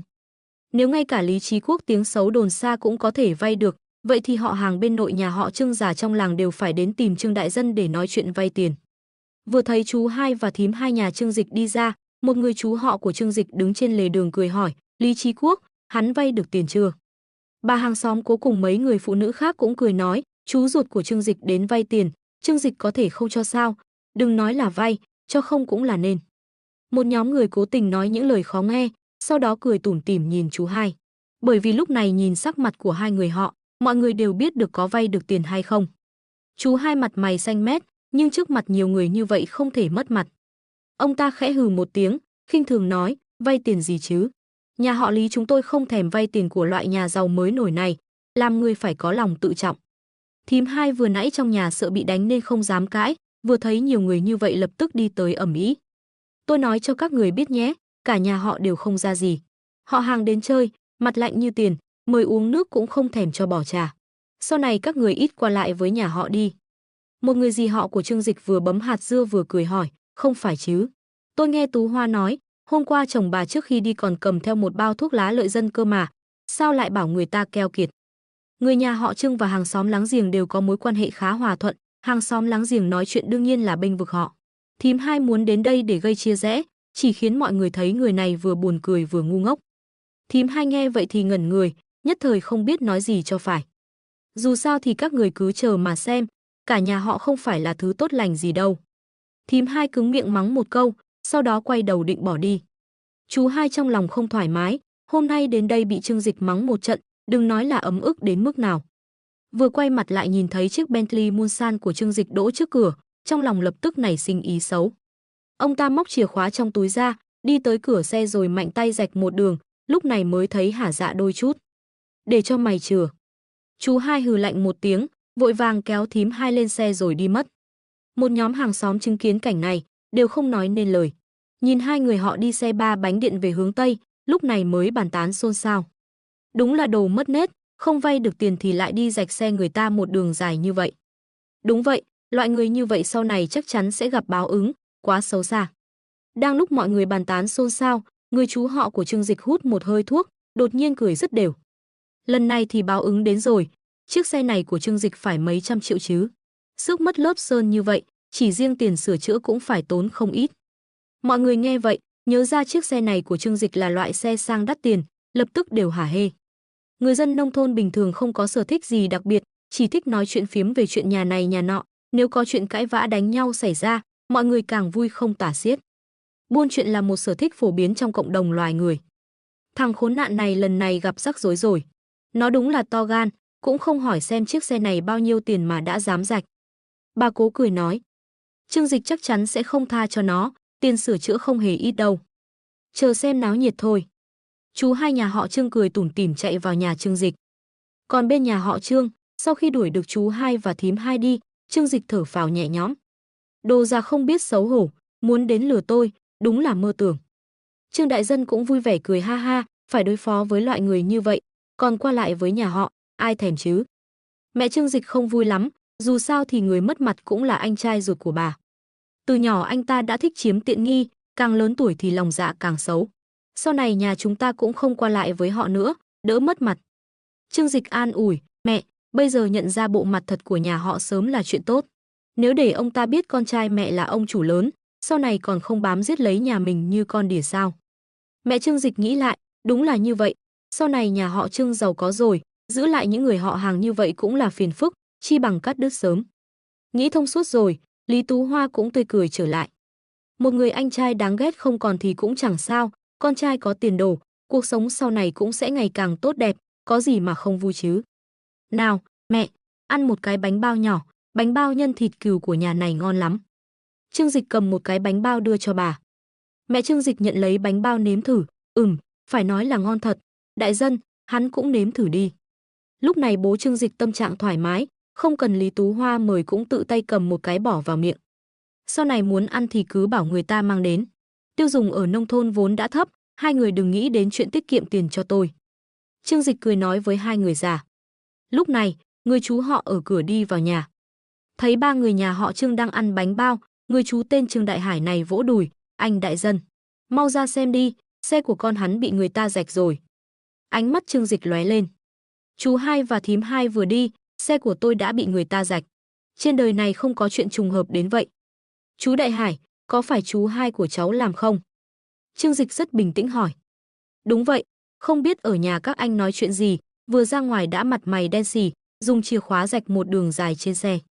Trương Đại Hải nói. Sắc mặt ba mẹ Trương Dịch lập tức thay đổi, xe của con trai họ rất đắt. Hơn nữa còn là xe mới, rạch một đường như vậy, họ đau lòng muốn chết. Nhưng Trương Dịch lại không để ý, chỉ từ từ nhếch mép, nở một nụ cười chế giễu. Tự mình chuốc lấy cái chết. Ba mẹ Trương Dịch đã lén hỏi giá chiếc xe của anh, Trương Dịch cũng không giấu giếm, trực tiếp nói với họ là khoảng 500 triệu. Điều này khiến mẹ hắn giật mình, nửa đêm còn thức dậy nhiều lần để xem xe có bị mất không. Bây giờ nghe nói xe bị xước, hai người tức đến nỗi muốn nổ tung. Thứ vô liêm sỉ này, sao lại có thể làm chuyện mất đức như vậy chứ? Lý Tú Hoa tức giận vỗ đùi. Trương Đại Dân cũng mặt mày u ám nói, phải tìm anh ta, bắt anh ta đền. Trương Dịch rót một cốc nước, từ từ uống, vừa ăn hết 2 lồng bánh bao, bây giờ miệng vẫn còn hơi ngấy. Đừng vội, xe con đã xước, người thì không thể chạy thoát. Hắn nuốt một ngụm nước lọc, mắt hơi nheo lại. Trên mặt mang theo nụ cười, nhưng trong lòng lửa giận cũng bùng lên. Thật sự nghĩ rằng con dễ bắt nạt sao? Lần này không bắt ông ta chảy máu thì ông ta không biết sợ. Hắn quay lại nói với bố, mẹ, chuyện này hai người đừng lo, con sẽ giải quyết. Chú hai chạy về nhà rồi, Trương Dịch chắc chắn phải đuổi theo đến nhà chú để đòi bồi thường. Mẹ hắn đi theo, đối mặt với người nhà họ Lý cũng không tiện xé rách mặt, nhưng Trương Dịch thì không quan tâm. Lý Tú Hoa nghe vậy thì gật đầu, được rồi, mẹ phải đi xem xe thế nào đã. Bà đau lòng chiếc xe đó lắm. Trương Dịch và ba mẹ ra khỏi cửa thì thấy hàng xóm láng giềng đang vây quanh chiếc xe chỉ trỏ. Trương Dịch và ba mẹ hắn đi đến xem, trên cửa xe phía trước có một vết xước do chìa khóa gây ra, dài tới hơn 30 cm. Ba mẹ Trương Dịch đau lòng vô cùng. Một chiếc xe tốt như vậy mà bị xước thì xấu xí biết bao, Lý Chí Quốc đúng là không phải người. Trương Đại Dân mắng chửi dữ dội. Nhưng Trương Dịch lại cười, chú hai của hắn căn bản không biết Bentley Mulsanne là gì, có lẽ còn tưởng là xe nội địa. Nếu không, cho ông ta 100 lá gan ông ta cũng không dám xước. Ba mẹ đều đau lòng, nhưng Trương Dịch lại không quan tâm chút nào, như thể chiếc xe không phải của hắn vậy. Nhưng cũng phải, chiếc xe này chỉ để về nhà cho tiện đi lại. Bình thường ở thành phố Thiên Hải, nhà hắn còn nhiều xe hạng sang trị giá hàng chục triệu để lựa chọn. Hắn lấy gói thuốc lá hạc vàng ra khỏi túi, sau đó cười tươi phát thuốc cho những người hàng xóm xung quanh. Mọi người vừa rồi đều nhìn thấy Lý Chí Quốc làm xước xe đúng không? Tất nhiên là có người hô lên, đúng vậy, chúng tôi tận mắt nhìn thấy ông ta làm mà. Vậy thì tốt rồi, Trương Dịch nghĩ. Có người hiểu, có người không hiểu, nhưng nhìn thấy bao thuốc lá thì đều biết không rẻ. Một chú lớn tuổi từng đi làm thuê ở thành phố lớn nhìn thấy bao thuốc lá, không nhịn được kêu lên, ồ, hạc vàng, một bao thuốc này phải hơn 200 tệ. Những người xung quanh nghe xong đều giật mình, cảm thấy điếu thuốc nhỏ xíu chưa đến 1 lạng trong tay mình bỗng trở nên quý giá. Trương Dịch cười tươi đưa cho chú một điếu, chú lớn tuổi vui mừng khôn xiết nhận lấy, thậm chí còn không nỡ hút ngay mà cẩn thận nhét vào bao thuốc của mình. Có người bên cạnh trêu chọc, ông Tôn, ông để dành đến Tết hút à? Chú Tôn hì hì cười, tôi để dành để ngửi mùi. Phát hết thuốc lá, Trương Dịch nói với mọi người, xe tôi bị xước, chắc chắn không thể dễ dàng bỏ qua như vậy được. Chiếc xe này của tôi sửa một lần rất đắt, đến lúc đó tôi sợ Lý Chí Quốc không chịu nhận. Nếu báo cảnh sát thì còn phải làm phiền mọi người làm chứng. Đều là hàng xóm láng giềng, đã nhận thuốc lá của Trương Dịch thì đương nhiên không thể từ chối. Chuyện nhỏ, có nhiều người chúng tôi nhìn thấy như vậy, không sợ ông ta không nhận. Trương Dịch cười gật đầu, vậy là được rồi. Mẹ Trương Dịch nghe vậy, có chút không yên tâm nói, đừng vội báo cảnh sát, trước tiên hãy đi tìm anh ta, xem anh ta có đền tiền không. Nếu anh ta không nhận thì hãy báo cảnh sát. Quan niệm của người quê luôn cho rằng có chuyện gì xảy ra mà báo cảnh sát thì không được vẻ vang cho lắm. Trương Dịch cũng hiểu tâm tư của mẹ, chỉ cười nói với bà, mẹ, nếu con muốn sửa chiếc xe này thì phải mất 10 mấy, 20 vạn mới xong. Không báo cảnh sát thì ông ta có chịu đền tiền không? Mẹ Trương Dịch cũng không hiểu chuyện xe cộ, chỉ nghĩ là phải mất vài trăm tệ để sơn lại, nghe Trương Dịch nói giá tiền, bà lập tức trợn tròn mắt. Cái gì? Phải tốn nhiều tiền như vậy sao? Báo cảnh sát, nhất định phải báo cảnh sát ngay, không thể để anh ta chạy mất. Trương Dịch không hề nói quá, Mặc dù hắn cũng không rõ giá cụ thể, nhưng giá sửa chữa của những chiếc xe hạng sang cao cấp này không thể so sánh với những chiếc xe thông thường. Nếu là xe gia dụng, sơn xe bị hỏng thì chỉ cần sơn lại đơn giản, mất vài trăm đến vài nghìn là xong. Nhưng đối với chiếc Bentley Mulsanne trị giá hơn 500 triệu thì sơn lại không đơn giản như vậy. Bởi vì phải cân nhắc đến tính toàn diện, không được phép xuất hiện một chút không hài hòa nào. Thông thường là gửi về nhà máy, sau đó sửa chữa toàn bộ xe, rồi sơn lại toàn bộ. Chi phí này rất lớn. Trương Dịch bảo ba gọi điện báo cảnh sát, nhà họ ở thị trấn, cảnh sát sẽ đến rất nhanh. Thực ra chuyện này không khó giải quyết, chú hai của hắn là giữa ban ngày ban mặt trước mặt một đám hàng xóm xước xe, những người hàng xóm xung quanh đều là nhân chứng, vì vậy, Trương Dịch kiện chắc chắn thắng. Lần này Lý Chí Quốc sẽ gặp xui xẻo lớn rồi. Tự mình làm thì trách ai được, không vay được tiền thì xước xe người khác, loại lưu manh già này nên trị cho ông ta một trận. Những người hàng xóm bàn tán xôn xao, cả đời họ cũng chưa từng thấy chiếc xe trị giá 500 triệu.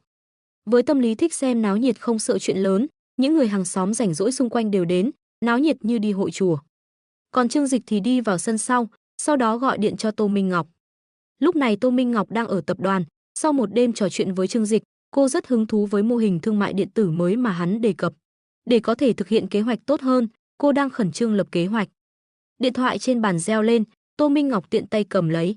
Vừa thấy là Trương Dịch gọi đến, cô hiếm khi nhếch miệng, trong lòng nhớ lại chuyện mờ ám xảy ra với Trương Dịch hôm trước, cảm thấy có chút ngọt ngào và xấu hổ khác thường.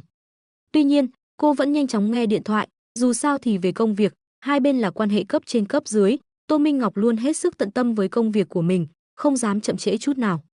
Alo, Trương Dịch. Minh Ngọc, tôi lại làm phiền cô rồi, ha ha ha. Trương Dịch cười nói. Chuyện này là chuyện riêng của hắn, theo lý mà nói không nên để Tô Minh Ngọc xử lý mãi, dù sao cô cũng rất bận. Nhưng không còn cách nào khác, hiện tại trong số những người cấp cao của tập đoàn, chỉ có Tô Minh Ngọc là hắn dùng thuận tay. Một thời gian nữa, xem ra phải cân nhắc tìm một trợ lý riêng, chuyên giúp mình xử lý những chuyện vặt vãnh này. Tô Minh Ngọc cười nói, anh là ông chủ, có gì mà phiền không phiền, nói đi, có gì căn dặn. Trương Dịch nói ngắn gọn, là thế này, tôi gặp chút rắc rối ở quê, cô cử một luật sư của bộ phận pháp chế công ty đến giúp tôi. Xe của tôi bị người ta cào xước, cần cửa hàng 4S xuất một bản báo cáo kiểm tra. Tai nạn giao thông. Tô Minh Ngọc nhíu mày, vội vàng hỏi, có phải xảy ra vấn đề gì trên đường không? Anh không sao chứ? Trương Dịch nghe cô quan tâm đến mình, trong lòng cũng ấm áp, đúng là một cô gái dịu dàng và chu đáo. Không sao, xe đỗ trước cửa nhà tôi bị người ta xước. Vấn đề không lớn, chỉ cần người chuyên nghiệp giúp tôi giải quyết là được. Tô Minh Ngọc lúc này mới thở phào nhẹ nhõm, được, tập đoàn chúng tôi có công ty con ở thành phố Hoài Hưng, khá gần quê anh. Tôi sẽ cho luật sư ở đó đến ngay. Ngoài ra, tôi cũng sẽ yêu cầu nhân viên cửa hàng 4S đến đó càng sớm càng tốt. Được, vất vả cô rồi. Trương Dịch cúp điện thoại, nụ cười trên khóe miệng ngày càng đậm. Hắn không thể bỏ qua chuyện này, bởi vì nếu bỏ qua thì người ta sẽ nghĩ rằng Trương Dịch dễ bắt nạt. Hơn nữa, hắn cũng muốn cho gia đình người chú hai mà hắn đã chướng mắt từ lâu một bài học. Trương Dịch gọi điện thông báo cho những người cần gọi, hắn nhìn điện thoại, đột nhiên nảy ra một chút thú vui ác ý. Dù sao cũng đã xé rách mặt nhau rồi, dứt khoát trêu chọc chú hai thêm một chút. Vì vậy, hắn đi vào nhà, lúc này ba hắn vừa gọi điện báo cảnh sát xong. Thấy Trương Dịch đi vào, Trương Đại Dân tức giận nói với anh, yên tâm, cảnh sát sẽ đến ngay, không thể để hắn chạy thoát được. Chiếc Bentley Mulsanne đó đối với Trương Dịch không phải là chuyện gì to tát, nhưng trong lòng Trương Đại Dân lại có ý nghĩa khác thường. Hôm qua, sau khi Trương Dịch lái xe về nhà, không biết bao nhiêu hàng xóm láng giềng đến xem. Ăn cơm xong, ông đi dạo, mọi người đều vô cùng hâm mộ ông.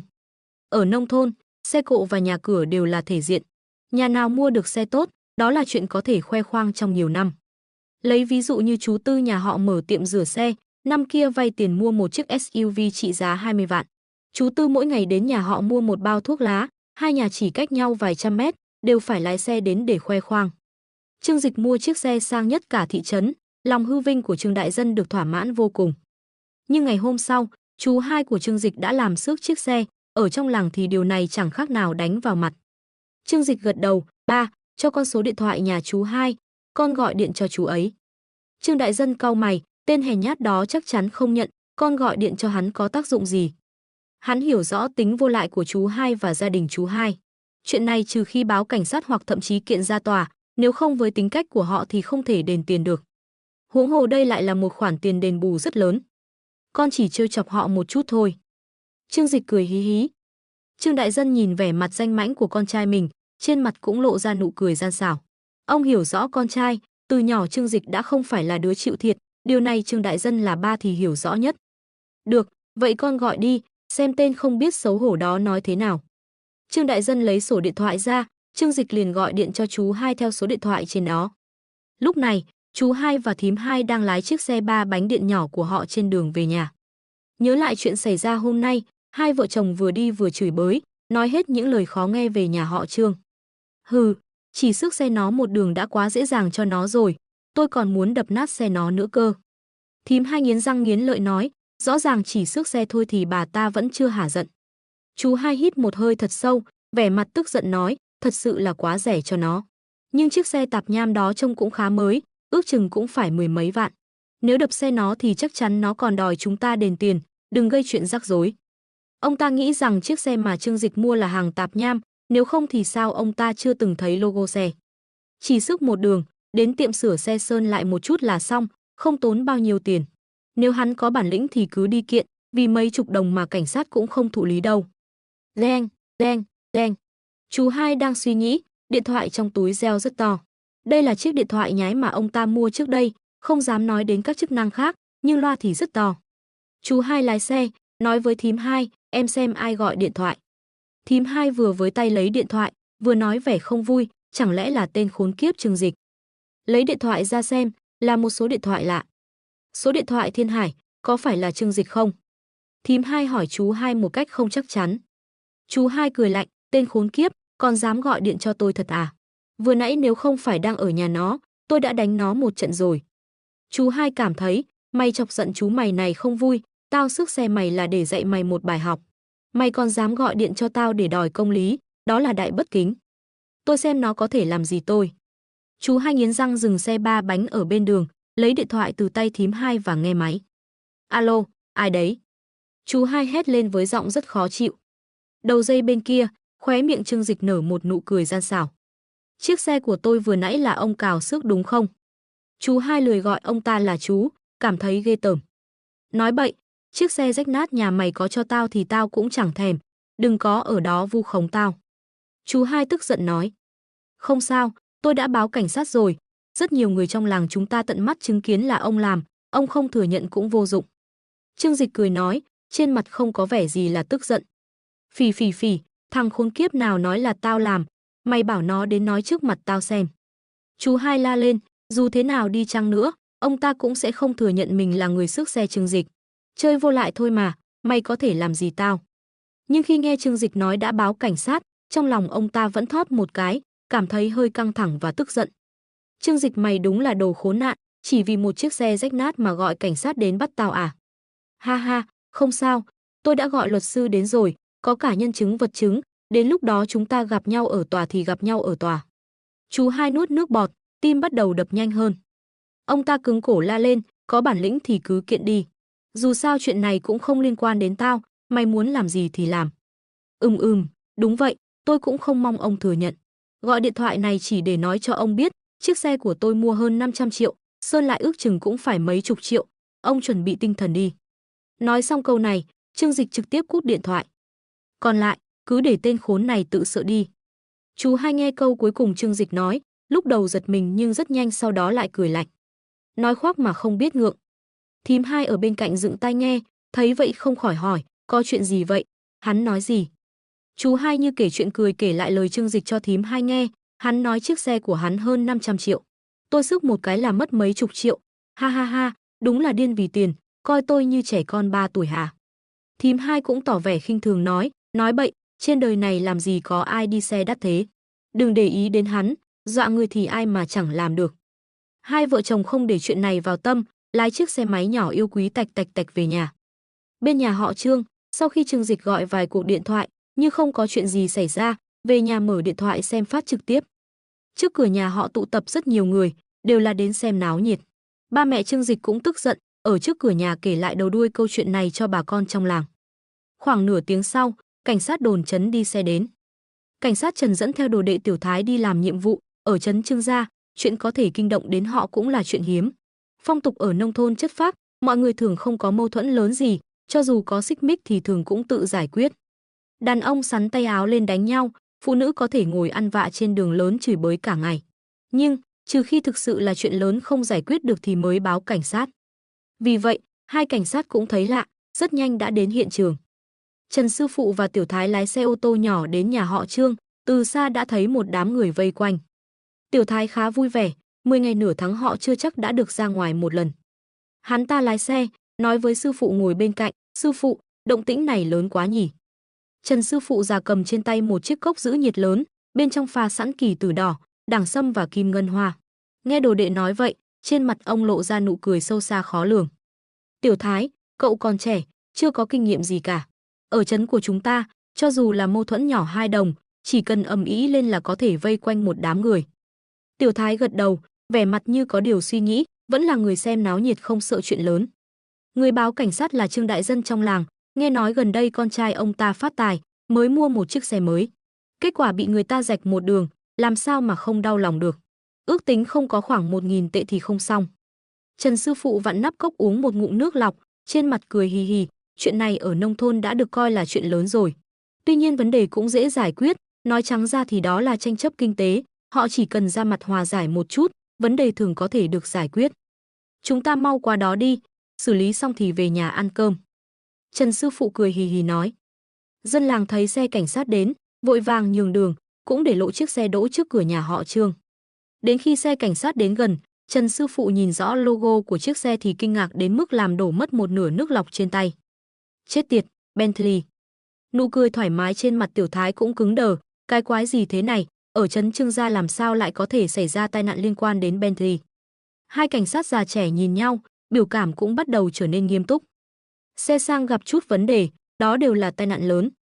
Nếu là xe 3 bánh nông nghiệp của dân làng Va Quệt thì nhiều nhất cũng chỉ đền bù 10 mấy tệ là xong, dù sao xe nông nghiệp cũng không chú trọng đến việc đẹp hay xấu. Nhưng loại xe sang này chỉ cần xước một chút thì chi phí sửa chữa cũng rất lớn. Bình thường họ cũng xem tin tức, đã tiếp xúc không ít vụ tai nạn va quệt liên quan đến loại xe sang này. Hai người vội vàng đỗ xe trước cửa nhà họ Trương, sau đó xuống xe. Vợ chồng Trương đại dân đi tới, vẻ mặt lo lắng nói với Trần sư phụ, đồng chí cảnh sát, anh phải làm chủ cho chúng tôi. Chiếc xe mới mua của nhà chúng tôi bị anh họ của con trai làm xước, anh xem vết xước dài thế này. Trần sư phụ và Tiểu Thái đi tới xem, cũng hít một hơi lạnh. Chiếc Bentley Mulsanne của Trương Dịch này thực ra không phải là mẫu mới nhất năm nay, đã được để trong biệt thự khoảng hơn 1 năm. Nhưng những chiếc xe trong gara trước đây chưa từng được sử dụng nhiều, hơn nữa còn được bảo dưỡng cẩn thận, không khác gì xe mới. Vết xước này kéo dài, trên thân xe mới toanh trông đặc biệt chói mắt. Nhưng Trần sư phụ lại nắm bắt được một thông tin quan trọng, là chú họ của con trai anh làm. Trương đại dân nói, đúng vậy, anh ta tìm con trai tôi vay tiền, con trai tôi không cho, anh ta cố tình trả thù. Có ai nhìn thấy anh ta làm không? Trương đại dân vội vàng nói, mọi người lúc đó đều nhìn thấy, có thể làm chứng. Những người hàng xóm xung quanh đều có mối quan hệ tốt với nhà họ Trương, không ít người đã nhận thuốc lá của Trương Dịch, nên đương nhiên sẽ giúp đỡ. Đúng vậy, chúng tôi đều nhìn thấy, lúc đó ông ta ra tay trước mặt rất nhiều người. Tiểu Thái nhìn chằm chằm vào chiếc Bentley Mulsanne, trong mắt lóe lên ánh sáng phấn khích và căng thẳng. Hắn đã làm cảnh sát ở trấn Trương gia được 2 năm, đây là lần đầu tiên gặp phải một vụ án có số tiền lớn như vậy. Nhìn chiếc xe sang trọng này, hắn ta gần như không thể rời mắt. Trên thế giới này có mấy người đàn ông không thích xe sang chứ? Nhưng khi nhìn thấy vết xước dài đó, Tiểu Thái lại không có cảm tình với người chú họ của Trương Dịch, đây không phải là phá hoại đồ đạc sao? Lúc này, Trương Dịch cũng đi ra, đến trước mặt hai cảnh sát. Hai đồng chí cảnh sát, sửa chiếc xe này của tôi không phải là một khoản tiền nhỏ, mong hai người giúp tôi làm chủ. Trương Dịch nói rất khách sáo, đưa tay lấy ra một bao thuốc lá hạc vàng, rút ra 2 điếu đưa cho họ. Trần sư phụ và Tiểu Thái vừa nhìn thấy Trương Dịch, mắt cũng không khỏi sáng lên. Ở trấn Trương gia, thực sự không có mấy người như Trương Dịch. Bản thân hắn ta trông rất tinh anh, là một chàng trai đẹp trai, hơn nữa trang phục trên người nhìn là biết hàng cao cấp, lời nói cử chỉ đều rất lịch sự. Thảo nào lại lái được Bentley, chắc chắn là một người thành đạt. Trần sư phụ và Tiểu Thái nghĩ trong lòng. Đối mặt với điếu thuốc ngon mà Trương Dịch đưa, hai người cũng không khách sáo mà nhận lấy. Ở trấn Trương gia, họ cũng là những người có mặt mũi, bất kể hắn giàu có đến đâu, trước mặt họ cũng phải khách sáo. Tình tiết vụ án không phức tạp, bên phía Trương Dịch có cả nhân chứng và vật chứng, vụ án đã được phá. Chỉ cần tìm chú họ của Trương Dịch thẩm vấn là xong. Tuy nhiên, Trần sư phụ vẫn nói với Trương Dịch, tôi nghe nói chuyện này là do chú họ anh làm, dù sao thì các anh cũng là người một nhà. Đã tự liên lạc với nhau chưa? Nếu có thể tự giải quyết thì đừng đưa lên đồn. Người nông thôn coi trọng quan hệ gia đình, đặc biệt là mâu thuẫn trong gia đình, họ không muốn đưa ra pháp luật để giải quyết. Thậm chí một số người già còn coi chuyện này là mất mặt. Là cảnh sát, đương nhiên là lấy việc hòa giải làm chính. Trương Dịch mỉm cười lắc đầu, tôi đã gọi điện liên lạc rồi, ông ta không thừa nhận. Nếu không thực sự bất đắc dĩ, tôi cũng không muốn làm phiền hai người. Trần sư phụ gật đầu, thở dài nói, đây thực sự không phải là một khoản tiền nhỏ. Sửa một chiếc xe như thế này phải mất 2-3 vạn chứ. Ông nhìn vào vết xước trên chiếc Bentley Mulsanne, vẻ mặt cũng rất tiếc nuối. Trương Dịch xoa mũi, cười mà không trả lời trực tiếp câu hỏi này. Vừa hay, hai đồng chí cảnh sát, tôi đã liên lạc với người của cửa hàng 4S đến, hai người vào nhà uống nước đợi một lát. Đến lúc đó, cửa hàng 4S đưa ra báo cáo kiểm định, xác nhận chi phí sửa chữa, chúng ta sẽ bàn tiếp bước tiếp theo nhé. Trần sư phụ gật đầu, đây không phải là vấn đề nhỏ, tốt nhất là xác nhận số tiền rồi giải quyết. Nếu không, ông cũng không chắc chắn sẽ xử lý thế nào. Họ cũng không phải đợi quá lâu, chỉ hơn 1 giờ sau, một chiếc Bentley màu đen đã đến hiện trường. Từ trên xe Bentley vội vàng chạy xuống một người đàn ông trung niên hơi thấp và hơi béo, chạy một mạch đến trước cửa nhà họ Trương. Xin hỏi ai là Trương Dịch, Trương Tổng? Ông ta vội vàng hỏi những người hàng xóm xung quanh. Mọi người nhìn người này, một bộ vest chỉnh tề, đi xe cũng không tệ, cùng một thương hiệu với xe của Trương Dịch. Biết ngay người này chắc chắn cũng có địa vị. Trương Dịch ở trong nhà. Một bà thím chỉ vào trong nhà nói. Người đàn ông thấp béo liên tục cảm ơn, sau đó vội vàng đến cửa. Trương Dịch đang cùng hai cảnh sát uống trà trò chuyện, thì thấy một người đàn ông béo mặc vest xuất hiện ở cửa. Xin chào, xin hỏi anh tìm ai? Trương Dịch mỉm cười hỏi. Người đàn ông thấp béo nhìn một vòng trong nhà, mắt lập tức nhìn chằm chằm vào Trương Dịch.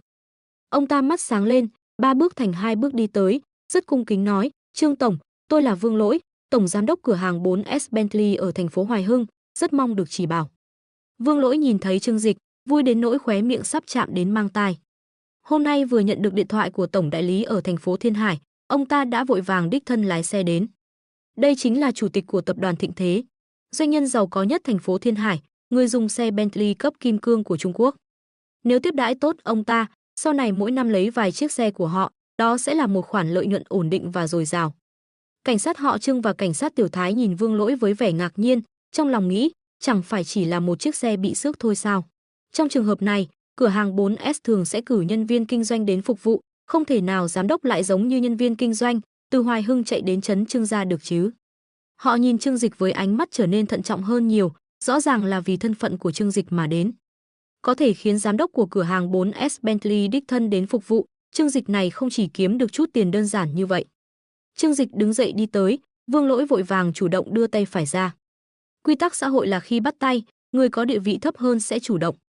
Trương Dịch bắt tay ông ta, sau đó chỉ vào chiếc Bentley Mulsanne ở cửa nói, xe của tôi bị người khác xước, bây giờ cần xác định cụ thể chi phí sửa chữa, tôi sẽ yêu cầu bồi thường, làm phiền ông giúp tôi kiểm tra một chút. Vương Lỗi vội vàng cười nói, xin anh yên tâm, tôi nhất định sẽ kiểm tra cẩn thận. Vương Lỗi tuy là giám đốc nhưng ông ta cũng xuất thân là nhân viên kinh doanh, rất am hiểu về tình hình của các loại xe. Sau khi xã giao với Trương Dịch xong, ông ta còn không quên nhiệt tình chào hỏi bố mẹ Trương Dịch. Nhìn dáng vẻ đó, giống như bố mẹ Trương Dịch vừa nhận được một đứa con trai nuôi vậy. Ba mẹ Trương Dịch đương nhiên cũng rất khách sáo, nhìn thấy giám đốc cửa hàng 4S mặc vest chỉnh tề lại lịch sự với con trai mình như vậy, trong lòng họ đương nhiên rất vui. Chúng ta cũng đi xem thử đi. Ông Trương và Tiểu Thái đứng dậy khỏi ghế, đi theo Vương Lỗi ra khỏi cửa. Những người hàng xóm vẫn chưa giải tán, đều chờ xem náo nhiệt, muốn xem chiếc xe này rốt cuộc phải tốn bao nhiêu tiền mới sửa được. Ông chủ công ty trước đây tôi làm có một chiếc BMW kép trị giá hơn 1 triệu cũng bị va chạm trên đường. Kết quả phải tốn mấy chục triệu mới sửa được. Chiếc xe này của Trương Dịch bị xước một vết dài như vậy, ước tính cũng phải mất mấy chục triệu mới giải quyết được. Đắt vậy sao? Tôi nghĩ rằng chỉ cần sơn lại thì không tốn nhiều tiền. Này, anh biết gì chứ? Đây là xe sang, loại sơn dùng đều là loại mấy nghìn tệ một thùng, anh tưởng là sơn tường nhà anh à? Một nhóm người bàn tán xôn xao, nhưng đương cho Vương Lỗi, chờ xem náo nhiệt. Vương Lỗi chỉ nhìn thoáng qua, hơi thở đã trở nên gấp gáp. Cái này quả thực là tội ác, ông ta đau lòng nói. Là giám đốc của cửa hàng 4S Bentley, ông ta đã gắn bó với thương hiệu này gần 20 năm, hiểu rõ từng mẫu xe Bentley, hơn nữa còn yêu xe như mạng. Vết xước trên cửa trước xe của Trương Dịch, giống như để lại một vết sẹo khó coi trên khuôn mặt của một tuyệt thế giai nhân, đối với một người chuyên nghiệp như ông ta thì càng khó chấp nhận. Tiểu Thái cau mày, cảm thấy sự việc không đơn giản, liền vội vàng hỏi, vết này, sửa hết bao nhiêu tiền? Vương Lỗi thở dài, vô cùng tức giận nói, đây không phải là vấn đề tiền. Ông ta chỉ vào xe của Trương Dịch nói, đây là phiên bản giới hạn 30 năm của tập đoàn Bentley, Mulsanne, toàn cầu chỉ xuất xưởng 1.000 chiếc. Chỉ những người dùng VIP kim cương đã mua 6 chiếc Bentley mới có thể mua được. Lốp sơn trên xe được phun toàn bộ khi sản xuất, một khi bị hỏng một chút cũng sẽ ảnh hưởng rất lớn đến tổng thể. Bên ngoài căn bản không bán loại sơn xe này, chúng tôi cũng không sửa được. Chỉ có thể đưa về nhà máy mới có thể sửa. Những người hàng xóm xung quanh nghe mà mơ hồ, mặc dù không biết Vương Lỗi nói gì, nhưng đều có thể hiểu được chiếc xe này rất đắt, hơn nữa chi phí sửa chữa cũng là một con số trên trời. Nhưng hai cảnh sát thì hiểu, lập tức kinh ngạc đến mức thở gấp. VIP kim cương của Bentley, đủ mua hơn 6 chiếc Bentley. Ngay cả ở toàn bộ thành phố Hoài Hưng cũng khó tìm được người như vậy. Rốt cuộc thanh niên trước mắt này là người như thế nào? Trương Dịch chỉ nhàn nhạt hỏi, tôi chỉ muốn biết bao nhiêu tiền có thể sửa được. Vương Lỗi suy nghĩ một chút, Trương Dịch là khách hàng lớn hiếm có, nếu phục vụ tốt cho hắn ta, sau này lấy xe ở đây còn có thể ít đi sao? Là giám đốc cửa hàng 4S của thành phố Hoài Hưng, ông ta vẫn có một số đặc quyền, vì vậy ông ta định miễn đơn cho Trương Dịch. Nhưng lời nói chưa kịp thốt ra, ông ta đã liếc nhìn sắc mặt của Trương Dịch. Chỉ thấy Trương Dịch mỉm cười nhìn ông ta, hàm ý sâu xa nói, chiếc xe này tôi phải yêu cầu bồi thường. Trong đầu Vương Lỗi lóe lên một tia sáng, lập tức hiểu được ý của Trương Dịch. Đúng vậy, chiếc xe này không phải do chính hắn ta làm hỏng, mà là do người khác xước, vậy thì cho dù ông ta miễn phí cho Trương Dịch, người ta cũng sẽ không nể tình. Hơn nữa nhìn ý của Trương Dịch, rõ ràng là muốn truy cứu trách nhiệm của người xước xe. Nếu ông ta nói có thể miễn đơn, ngược lại còn khiến Trương Dịch không vui. Vương Lỗi cũng là người già đời, mắt đảo một vòng, trong lòng đã có chủ ý. Ông ta cười nói với Trương Dịch, nếu tính theo giá thị trường, thì ước tính thấp nhất, sửa nó cũng phải mất 500.000 tệ. Giá này vừa được đưa ra, những người dân xung quanh đều giật mình. Ồ, thật hay giả vậy, chỉ một vết xước mà đắt như vậy sao? Cho dù là xe mấy trăm triệu, cũng không thể chỉ vì hỏng một chút sơn mà tốn nhiều tiền như vậy chứ. Mọi người đều không tin lời Vương Lỗi nói. Vương Lỗi nghe thấy lời bàn tán của mọi người, trong mắt lóe lên một tia khinh thường. Những người này làm sao hiểu được chi phí khủng khiếp của xe sang. Chiếc Bentley Mulsanne phiên bản giới hạn của Trương Dịch, cho dù chỉ chảy xước một chút, cũng phải đưa về nhà máy, sau đó mài nhẵn toàn bộ bề mặt xe, phun lại toàn bộ lớp sơn. Một quy trình như vậy, cộng với các loại chi phí nhân công, vận chuyển, cộng thêm loại sơn xe tuyệt đối không mua được bên ngoài, 50 vạn không hề nhiều. Còn hai cảnh sát đứng bên cạnh lặng lẽ lắng nghe, đồng tử của lão Trần đột nhiên co lại, làm cảnh sát hơn 30 năm, đây là vụ tai nạn xe liên quan đến số tiền lớn nhất mà ông từng tiếp xúc. Còn Tiểu Thái thì hoang mang không biết phải làm sao. Số tiền quá lớn, xử lý không tốt sẽ trở thành vấn đề lớn. Điều này khiến Tiểu Thái mới vào nghề chưa lâu chỉ có thể vô thức nhìn về phía sư phụ của mình. Sư phụ, chuyện này phải làm sao? Lão Trần im lặng một lúc rồi mới nhỏ giọng nói, chỉ có thể làm theo quy định. Nhưng không dễ giải quyết, gia đình nông thôn lấy đâu ra nhiều tiền như vậy, không phải là phải tan cửa nát nhà sao? Vẫn là câu nói đó, sự việc đã rõ ràng, điều tra kết quả rất đơn giản, nhưng khó khăn là cách xử lý sau đó. Lão Trần rút một điếu thuốc lá mai vàng từ trong túi ra, đôi tay thường ngày cầm cốc nước rất vững vàng, lần này thậm chí còn hơi run rẩy khi châm thuốc. Ông ta lặng lẽ liếc nhìn Trương Dịch, trong lòng càng nghi ngờ về thân phận của Trương Dịch.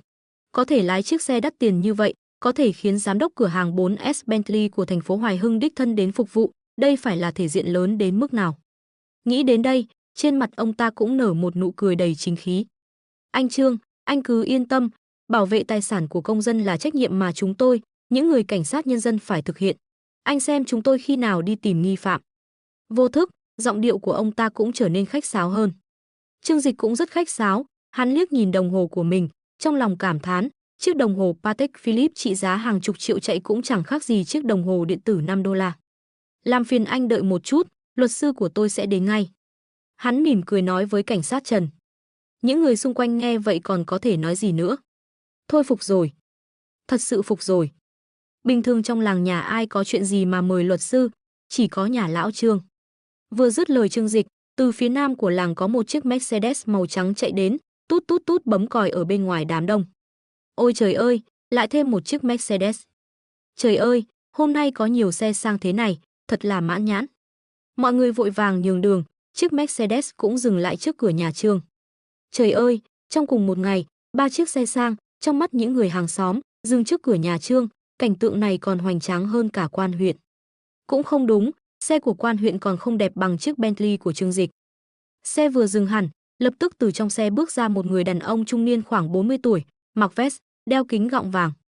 Khuôn mặt vuông vức của anh ta mang vẻ nghiêm nghị và tự hào, bộ vest chỉnh tề không một nếp nhăn, nhìn vào là biết ngay đây là một luật sư tinh anh từng trải. Chu Lập Quân đi thẳng đến chỗ Trương Dịch, đưa tay phải ra cho hắn ta, nở nụ cười lấy lòng trên khuôn mặt nói: "Tổng giám đốc Trương, tôi là Chu Lập Quân, giám đốc bộ phận pháp lý của công ty con tại Hoài Hưng của tập đoàn chúng tôi, xin anh chỉ thị." Trương Dịch đánh giá Chu Lập Quân một lượt, khá hài lòng với hình tượng bên ngoài của hắn ta. Khả năng của một luật sư sâu đến mức nào, thông qua vẻ bề ngoài của hắn ta có thể nhìn ra được đôi chút.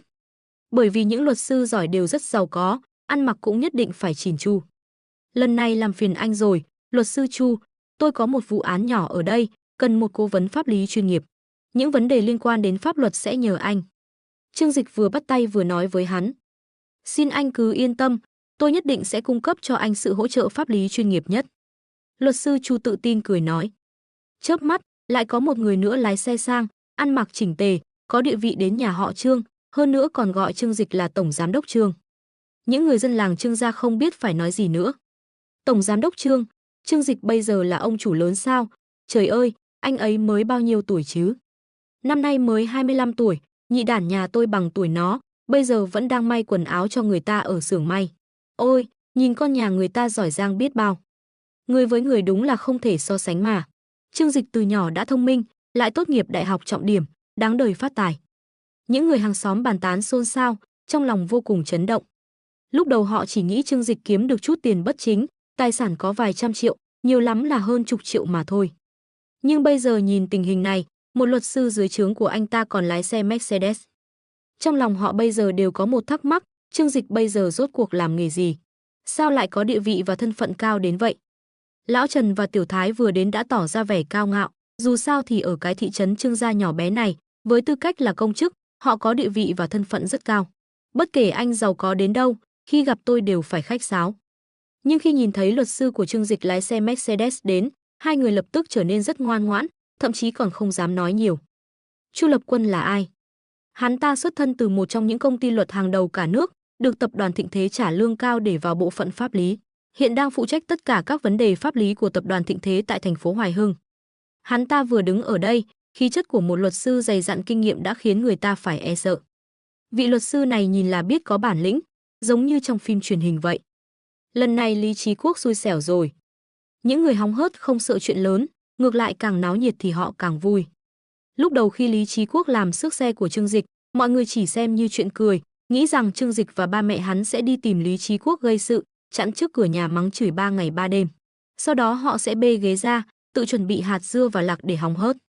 Nhưng ai ngờ, Trương Dịch căn bản không làm như vậy, chưa đầy 3 tiếng, giám đốc của 4S đã đích thân đến giám định cho hắn, thậm chí còn mang theo cả luật sư. Chỉ cần nhìn vào cảnh tượng này, Lý Chí Quốc không chạy thoát được rồi. Tôi chỉ muốn biết, nếu thật sự bắt Lý Chí Quốc bồi thường 500.000 tệ thì ông ta phải bồi thường như thế nào? Có người hả hê nói. Bình thường chú hai của Trương Dịch làm người không được tốt lắm, ở làng Trương gia cũng có người từng mâu thuẫn với ông ta, lúc này thấy ông ta sắp gặp chuyện lớn trong lòng vui không tả xiết. Bồi thường thế nào? Bán hết gia sản cũng không bồi thường nổi. Ngôi nhà của họ ở nông thôn, tính cả nhà và đất nền thì nhiều nhất cũng chỉ đáng giá 30-40 vạn. Con trai ông ta không phải làm ăn rất có tiền sao? Hừ, con trai ông ta cũng giống hệt ông ta. Muốn anh ta bỏ tiền ra, dù là bố đẻ cũng không được. Dù sao cũng là chú ruột của Trương Dịch, chắc sẽ không làm tuyệt tình như vậy chứ. Một cụ già cau mày nói. Nếu Trương Dịch thật sự bắt nhà chú hai bồi thường 500.000 tệ, thì chẳng khác nào đẩy họ vào chỗ chết. Một bà cô bên cạnh liếc mắt nhìn. Bà Lý, bà nói vậy là sao? Không phải do chính ông ta tự chuốc họa vào thân sao? Không hiểu sao lại đi làm xước xe của người ta. Người như vậy đáng đời. Ôi, dù sao cũng là họ hàng, làm quá tuyệt tình cũng không tốt. Vị lão nhân gia vẫn nói như vậy. Trong khi đó, luật sư Chu đã tìm hiểu tình hình ở đây, sau khi nghe rõ vụ việc, trên mặt ông ta lập tức nở nụ cười tự tin. Tổng giám đốc Trương cứ yên tâm, vụ án này rất đơn giản, chúng ta chắc chắn sẽ thắng. Đùa chứ, luật sư Chu nổi tiếng khắp giới luật sư Trung Quốc, nhận vụ kiện này chẳng khác gì dùng dao mổ trâu để giết gà. Tuy nhiên, vì đây là việc do ông chủ mới của mình giao phó, nên luật sư Chu vẫn rất để tâm. Đây là một cơ hội tuyệt vời để tạo mối quan hệ tốt với ông chủ, nhất định phải xử lý thật đẹp. Trương Dịch gật đầu, sau đó nhìn về phía hai cảnh sát, hai đồng chí, chúng ta cùng đến nhà Lý Chí Quốc một chuyến nhé. Khóe miệng hắn hơi cong lên, nụ cười nhẹ nhàng trên khuôn mặt mang theo một chút kỳ lạ, như thể việc xe bị xước không phải là chuyện xấu, mà ngược lại là chuyện tốt vậy. Lão Trần và Tiểu Thái tất nhiên vội vàng gật đầu, bây giờ họ đã biết thân phận và địa vị của Trương Dịch không tầm thường, hơn nữa bên cạnh còn có một luật sư lớn, làm sao dám ra vẻ gì. Được rồi, chúng ta lên đường thôi. Hai cảnh sát nói xong liền vội vàng trèo lên chiếc xe nhỏ của mình. Mẹ của Trương Dịch đứng bên cạnh nhìn thấy cảnh tượng này náo nhiệt quá, liền thì thầm bên tai anh, dù sao cũng là chú của con, đừng ép chú ấy quá đáng. Bà nghiêm túc bổ sung thêm một câu, nhưng số tiền này chú ấy phải trả. Dù sao cũng là anh trai ruột của bà, cho dù bây giờ đã trở mặt cũng không đến mức dồn Lý Chí Quốc vào đường cùng. Nhưng 500.000 tệ tiền sửa xe, bà không muốn thiếu một xu. Trương Dịch cười, chuyện mẹ hắn nói chính là một vòng luẩn quẩn, bắt nhà chú hắn bồi thường 500.000 tệ thì phải bán nhà bán đất, như vậy chẳng phải là dồn vào đường cùng sao. Nhưng Trương Dịch có quan tâm không? Hắn không quan tâm, hắn muốn chính là khiến chú hắn đường cùng, hối hận vì những chuyện đã làm với nhà họ Trương trước đây. Trương Dịch cười với mẹ mình và đảm bảo, mẹ yên tâm, những gì của chúng ta thì sẽ không thiếu một xu nào, con biết chừng mực mà. Nói xong, hắn lên xe, cùng cảnh sát Trần, tổng giám đốc 4S và luật sư Chu lên đường đến làng Lý. Thành phố Linh Quỳ. Tổng giám đốc công ty xây dựng Vĩnh An, từ Khánh Châu, dẫn theo các cán bộ kỹ thuật chủ chốt của công ty, từ sáng sớm đã xuất phát từ thành phố Thiên Hải đến thành phố Linh Quỳ. Trong đội ngũ của ông, có những nhà thiết kế nhà ở giỏi nhất của toàn công ty và những người phụ trách chính của đội xây dựng, 3 chiếc xe chở hơn 10 người. Hôm qua sau khi nhận được điện thoại của Trương Dịch, ông đã gọi điện cho những người này ngay trong đêm, nói cho họ biết mục đích của chuyến đi này. Sau khi tổng giám đốc mới nhậm chức, mặc dù vẫn chưa chính thức đến tập đoàn để tuyên bố nhậm chức, nhưng các quản lý cấp trung và cao cấp của tập đoàn đã nhận được tin tức trước, biết được danh tính của tổng giám đốc mới. Trương Dịch gọi một cú điện thoại đến, từ Khánh Châu đã vô cùng phấn khích. Tại sao? Bởi vì Trương Dịch để từ Khánh Châu đến đây là để giúp hắn ta xử lý việc riêng. Khi ông chủ để bạn giúp ông ta xử lý việc riêng, điều đó có nghĩa là ông ta tin tưởng bạn. Mặc dù từ Khánh Châu và tổng giám đốc mới trước đây chưa từng tiếp xúc, nhưng có thể xây nhà cho quê nhà của tổng giám đốc mới, thì đó chính là một cơ hội tuyệt vời để lấy lòng tổng giám đốc. Từ Khánh Châu ngồi ở ghế sau xe, nụ cười phấn khích vẫn không tan trên môi. Kenly, lần này cô phải bỏ ra 200% tâm trí, nhất định phải làm cho tổng giám đốc của chúng ta hài lòng. Từ Khánh Châu nói với một nữ nhân viên văn phòng tóc ngắn đeo kính, mặc vest trắng đang ngồi ở ghế phụ. Vương Kenly vốn đang cúi đầu xử lý một bản vẽ CAD phức tạp trên máy tính, vừa nghe từ Khánh Châu nói vậy liền vội quay đầu lại, mỉm cười nói, tổng giám đốc Từ, anh cứ yên tâm. Tôi đã chuẩn bị hàng chục phương án, chắc chắn sẽ xây dựng ngôi nhà ở quê của tổng giám đốc một cách hoàn hảo. Từ Khánh Châu gật đầu, Vương Kenly là nhà thiết kế chính của công ty họ. Trước đây, nhiều nhiệm vụ thiết kế tòa nhà cao tầng của thành phố Thiên Hải đều do cô ta hoàn thành. Lần này xây nhà cho quê nhà của tổng giám đốc, để người tài giỏi này đảm nhiệm thì chắc chắn sẽ không có sai sót. Nhà cũ ở nông thôn không giống như ở thành phố, có thể người nhà của tổng giám đốc thích phong cách khác, cô cần lưu ý đến điểm này. Vương Kenly gật đầu, sau đó đưa máy tính cho Từ Khánh Châu xem. Tôi cũng đã cân nhắc đến điểm này, vì vậy, hôm qua em đã thức trắng đêm để điều tra một loạt các phong cách, vẽ bản thiết kế cho các phong cách khác nhau của phương Đông và phương Tây, đảm bảo có một phong cách có thể làm hài lòng tổng giám đốc.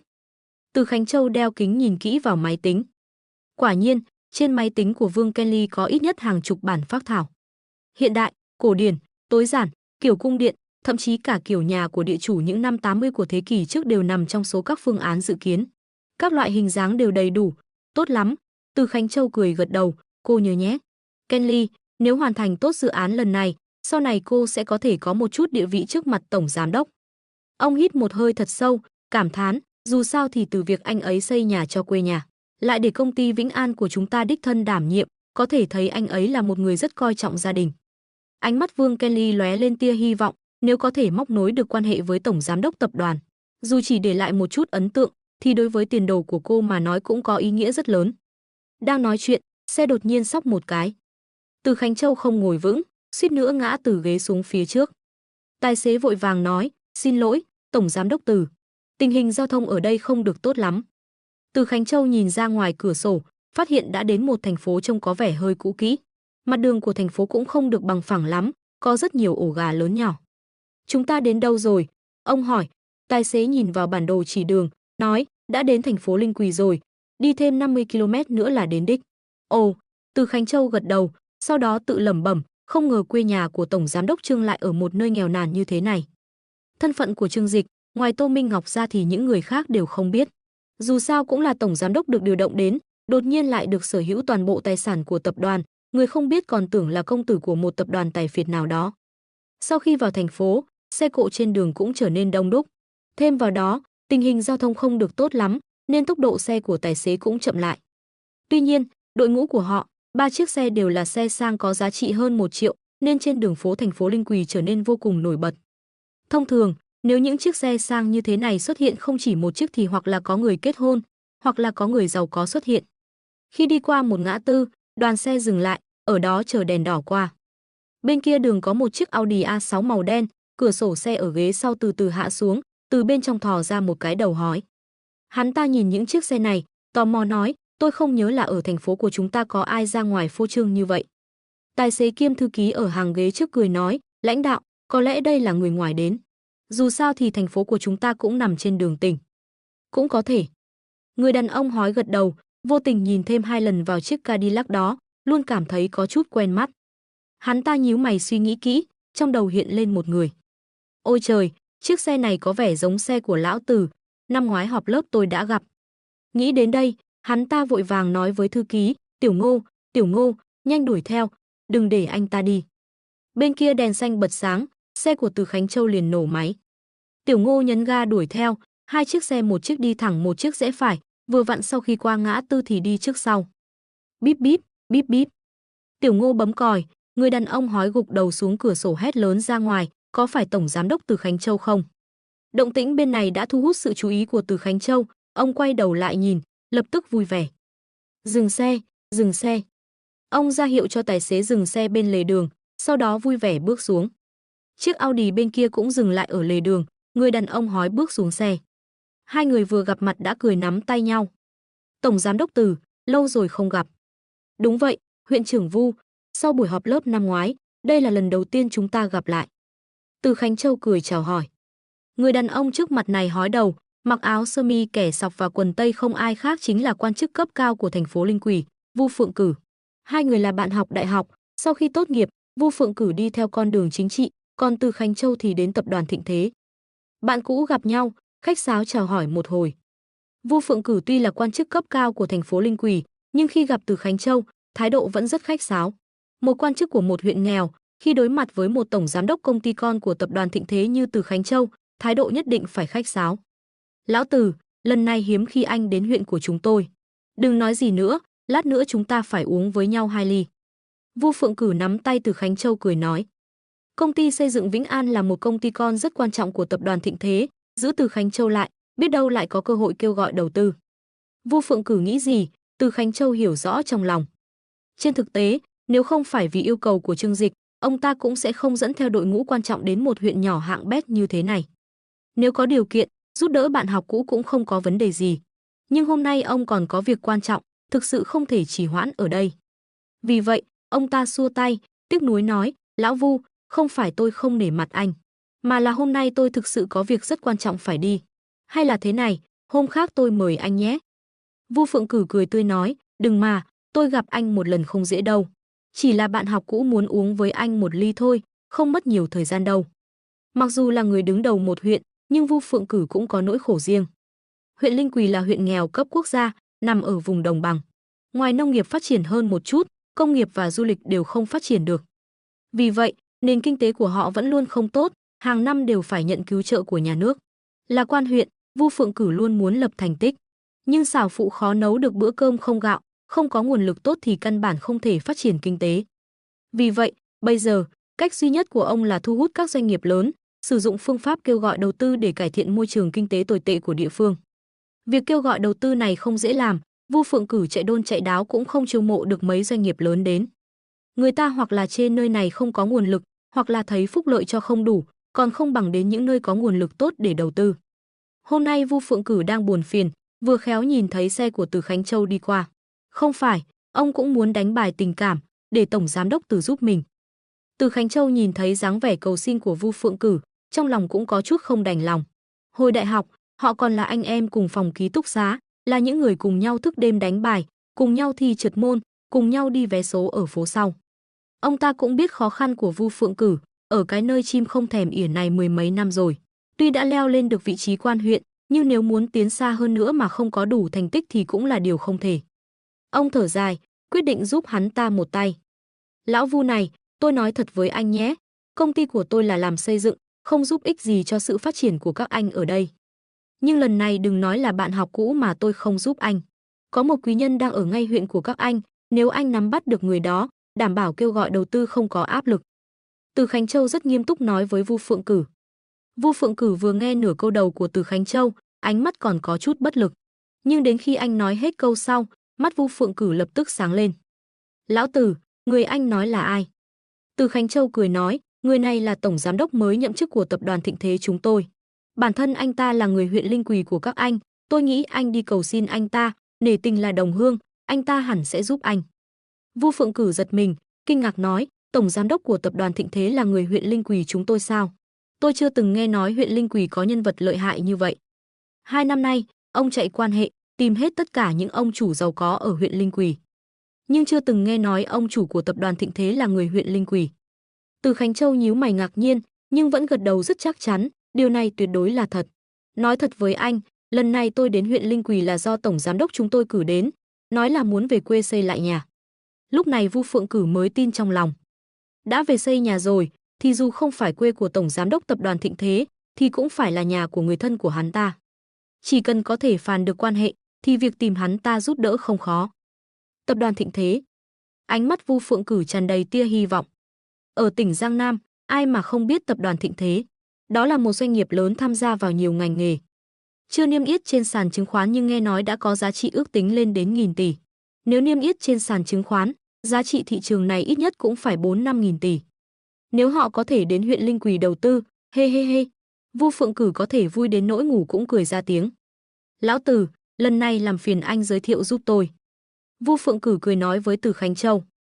Từ Khánh Châu gật đầu, tôi đã nói là chắc chắn sẽ giúp anh, nhưng mà... Ông ta hơi nhíu mày, nhắc nhở Vu Phượng Cử, tôi cũng là lần đầu tiên đi gặp tổng giám đốc của chúng tôi còn chưa hiểu rõ tính tình của anh ấy.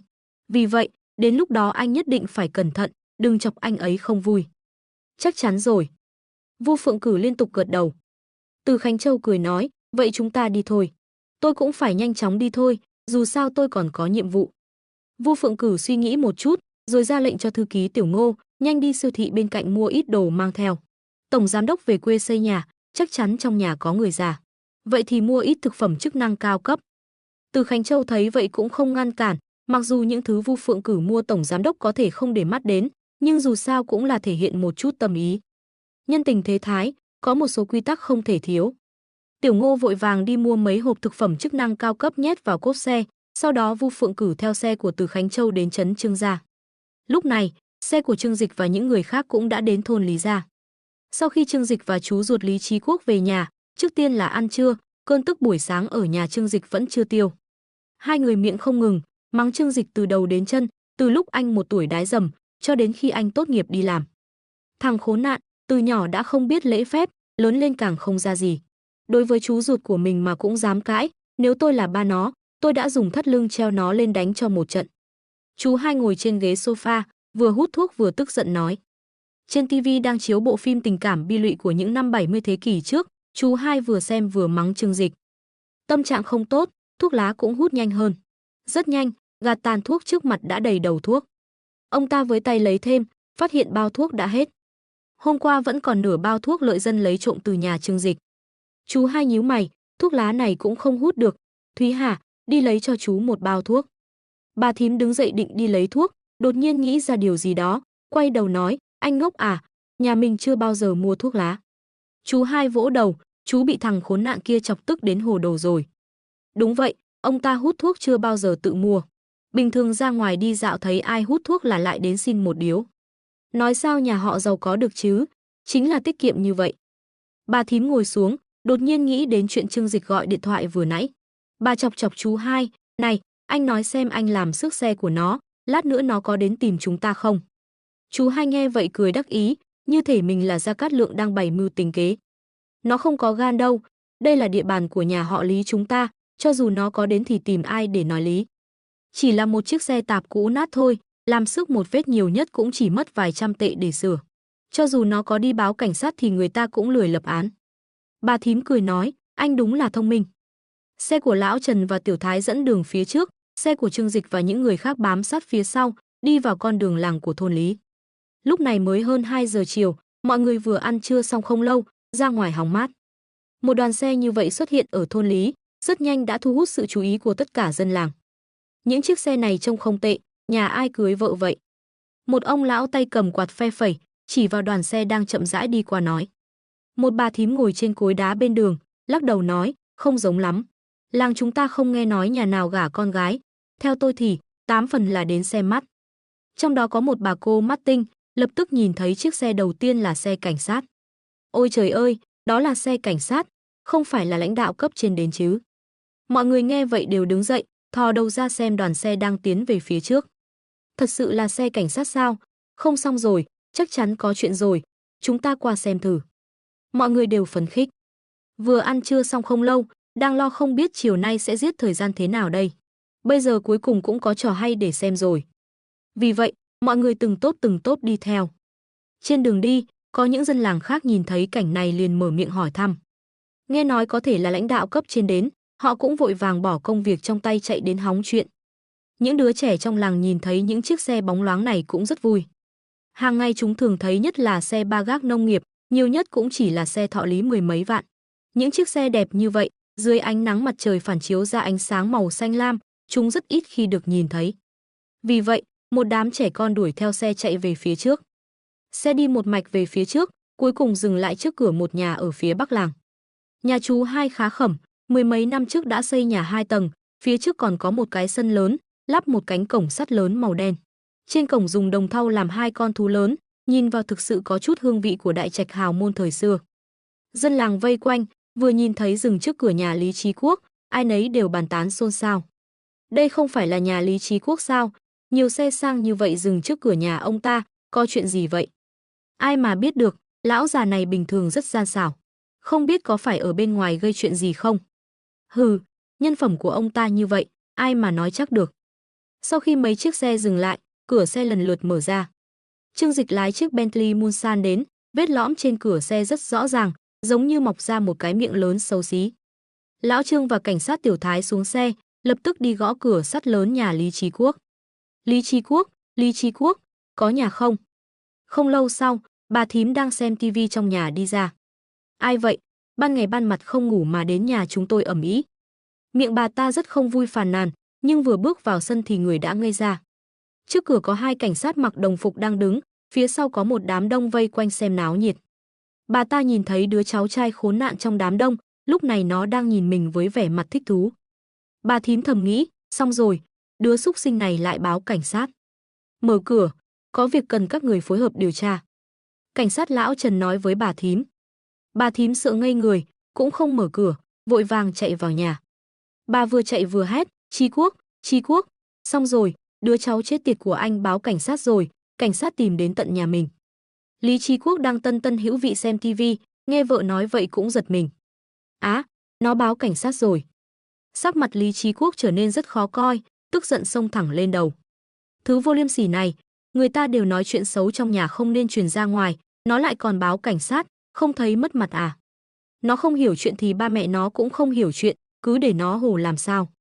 Lý Chí Quốc tức đến phát run, cảnh sát tìm đến tận cửa là chuyện lớn ở nông thôn. Rất nhanh sẽ truyền khắp già trẻ gái trai trong làng, đến lúc đó danh tiếng của Lý Chí Quốc sẽ thối lắm. Mặc dù vốn dĩ cũng không tốt lắm. Trương Dịch, sao cậu lại không hiểu chuyện như vậy? Là chú làm xước xe cậu thì sao? Cậu cắn răng chịu đựng không được sao? Kết quả làm ầm ĩ lớn như vậy, có mất mặt không? Trước cửa lớn, lão Trần thấy bà thím không mở cửa cũng hơi không vui. Thế nào, cảnh sát đến điều tra án mà bà còn từ chối không mở cửa, đây là hành vi rất tệ. Mở cửa, xin hãy phối hợp với chúng tôi điều tra. Lão Trần lại đập ầm thêm mấy cái, tiếng cánh cổng sắt lớn rất lớn, người trong nhà dù có ngủ say cũng nghe thấy. Dân làng Lý ra xung quanh xem náo nhiệt rất vui vẻ, nhưng không ai biết rốt cuộc đã xảy ra chuyện gì. Lúc này, một ông chú mắt tinh nhìn Trương Dịch, có chút nhận ra anh. Cậu có phải Tiểu Dịch tử không?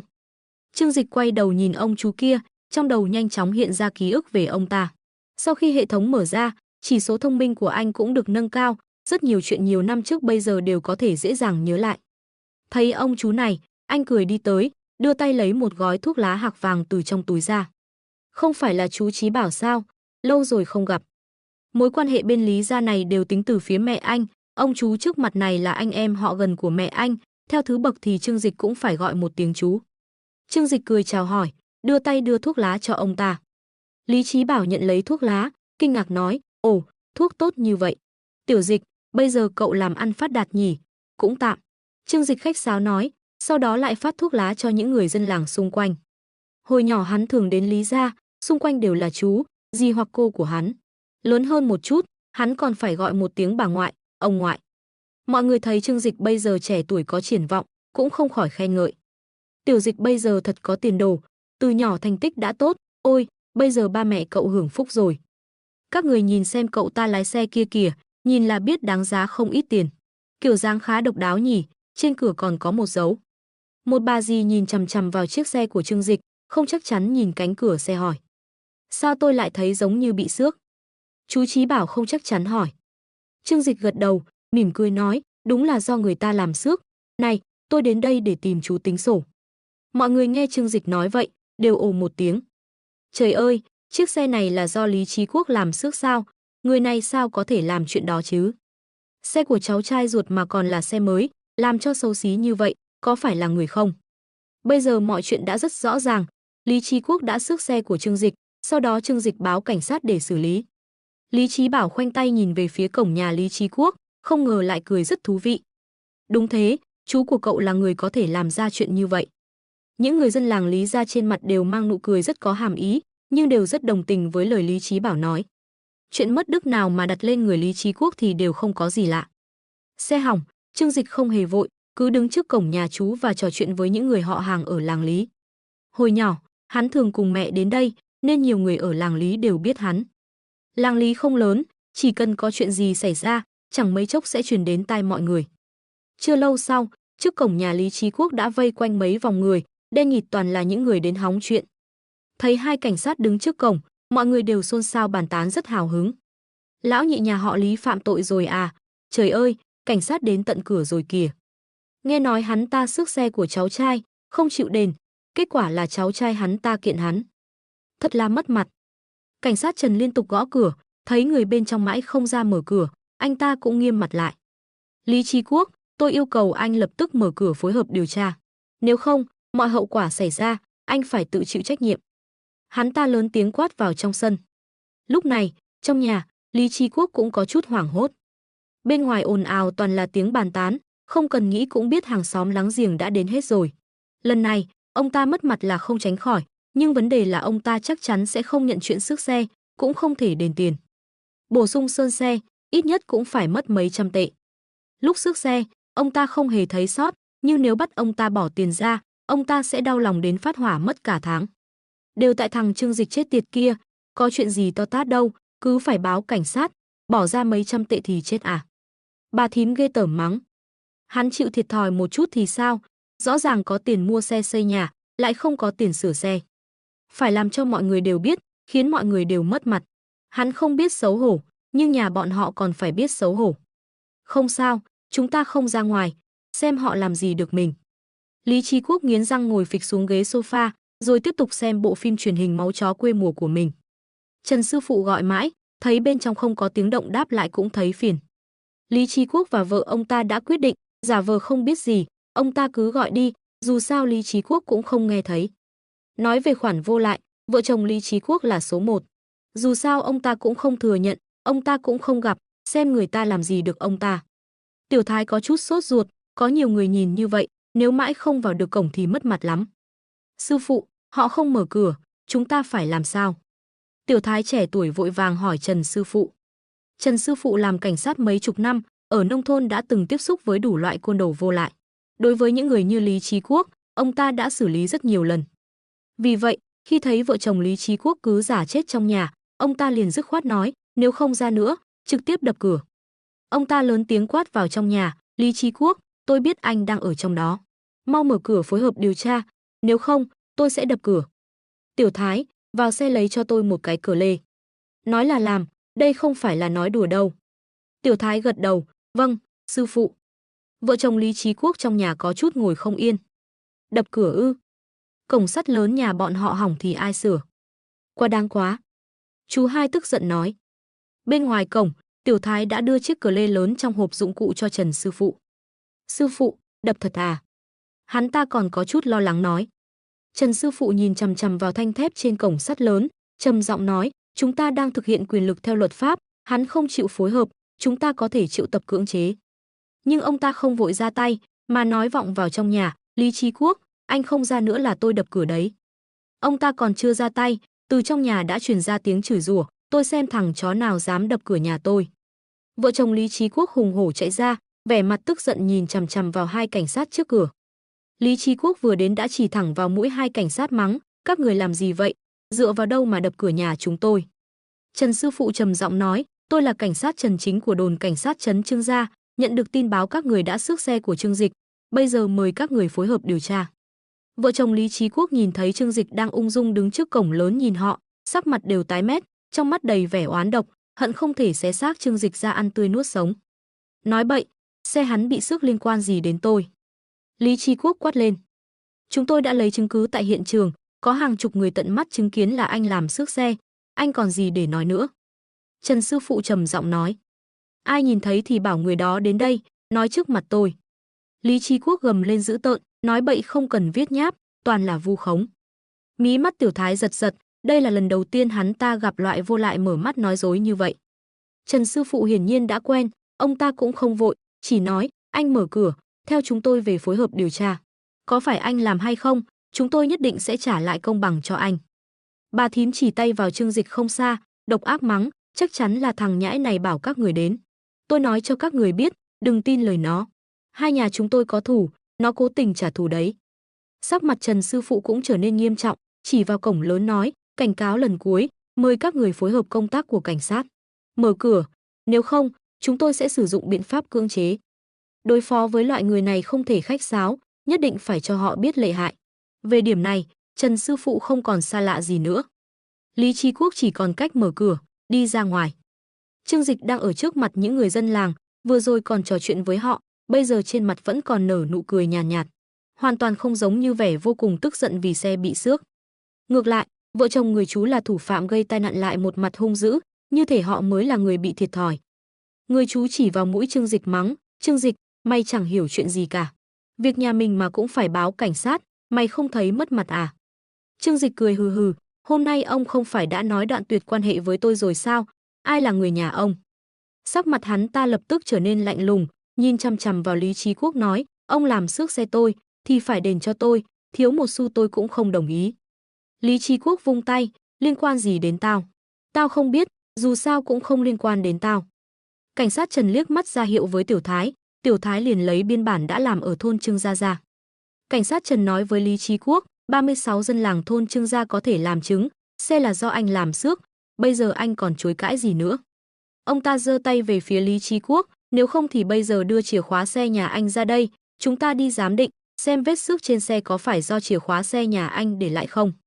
Xe của Trương Dịch bị xước là một vụ án dân sự, thậm chí có thể nói là tranh chấp, bởi vì nó quá rõ ràng, không cần phá án cũng đã biết rõ sự thật. Vì vậy, cảnh sát Trần đã thẳng thắn khuyên Lý Chí Quốc nhận tội, chuyện này ông ta cũng không thể chối cãi được. Nếu là tranh chấp của người khác, ông sẽ khuyên hai người tự thương lượng riêng, bồi thường tiền rồi giải quyết. Là bà con trong làng, không cần phải làm lớn chuyện. Nhưng lần này, ông thực sự không thể làm chủ được. Nghĩ đến số tiền mà người quản lý cửa hàng 4S ăn mặc bảnh bao đi cùng báo ra, ông thấy da đầu tê dại. Lý Chí Quốc, chuyện này đã rõ ràng rồi, anh nhận đi, để khỏi phải quay lại đồn với tôi. Cảnh sát Trần khuyên. Lý Chí Quốc trợn mắt, nhận, tôi nhận cái quái gì mà nhận. Nếu nhận, chẳng phải mấy trăm tệ tiền sửa xe vẫn phải tôi đền sao. Tôi không ngốc, nếu phải đền thì cũng phải để cái thằng con hoang chọc tức tôi đền.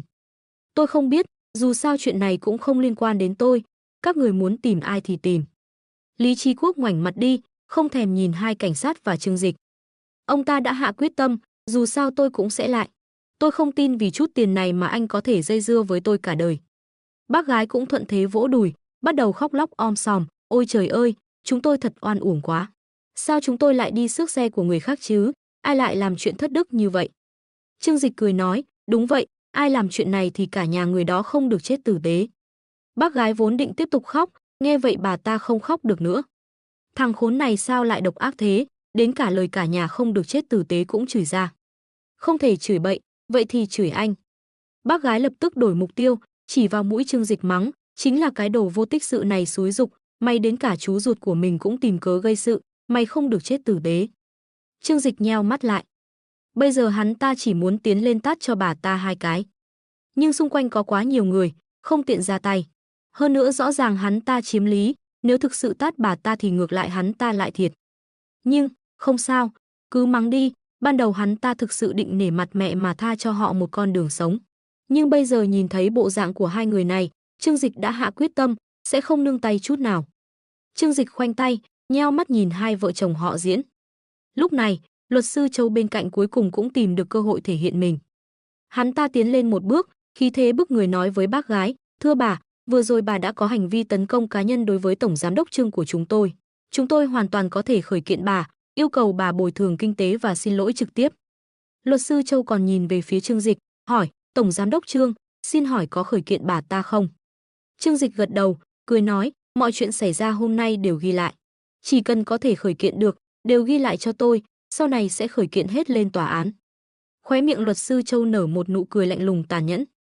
Là một luật sư thâm niên, nguyên tắc duy nhất của hắn ta là làm việc vì tiền.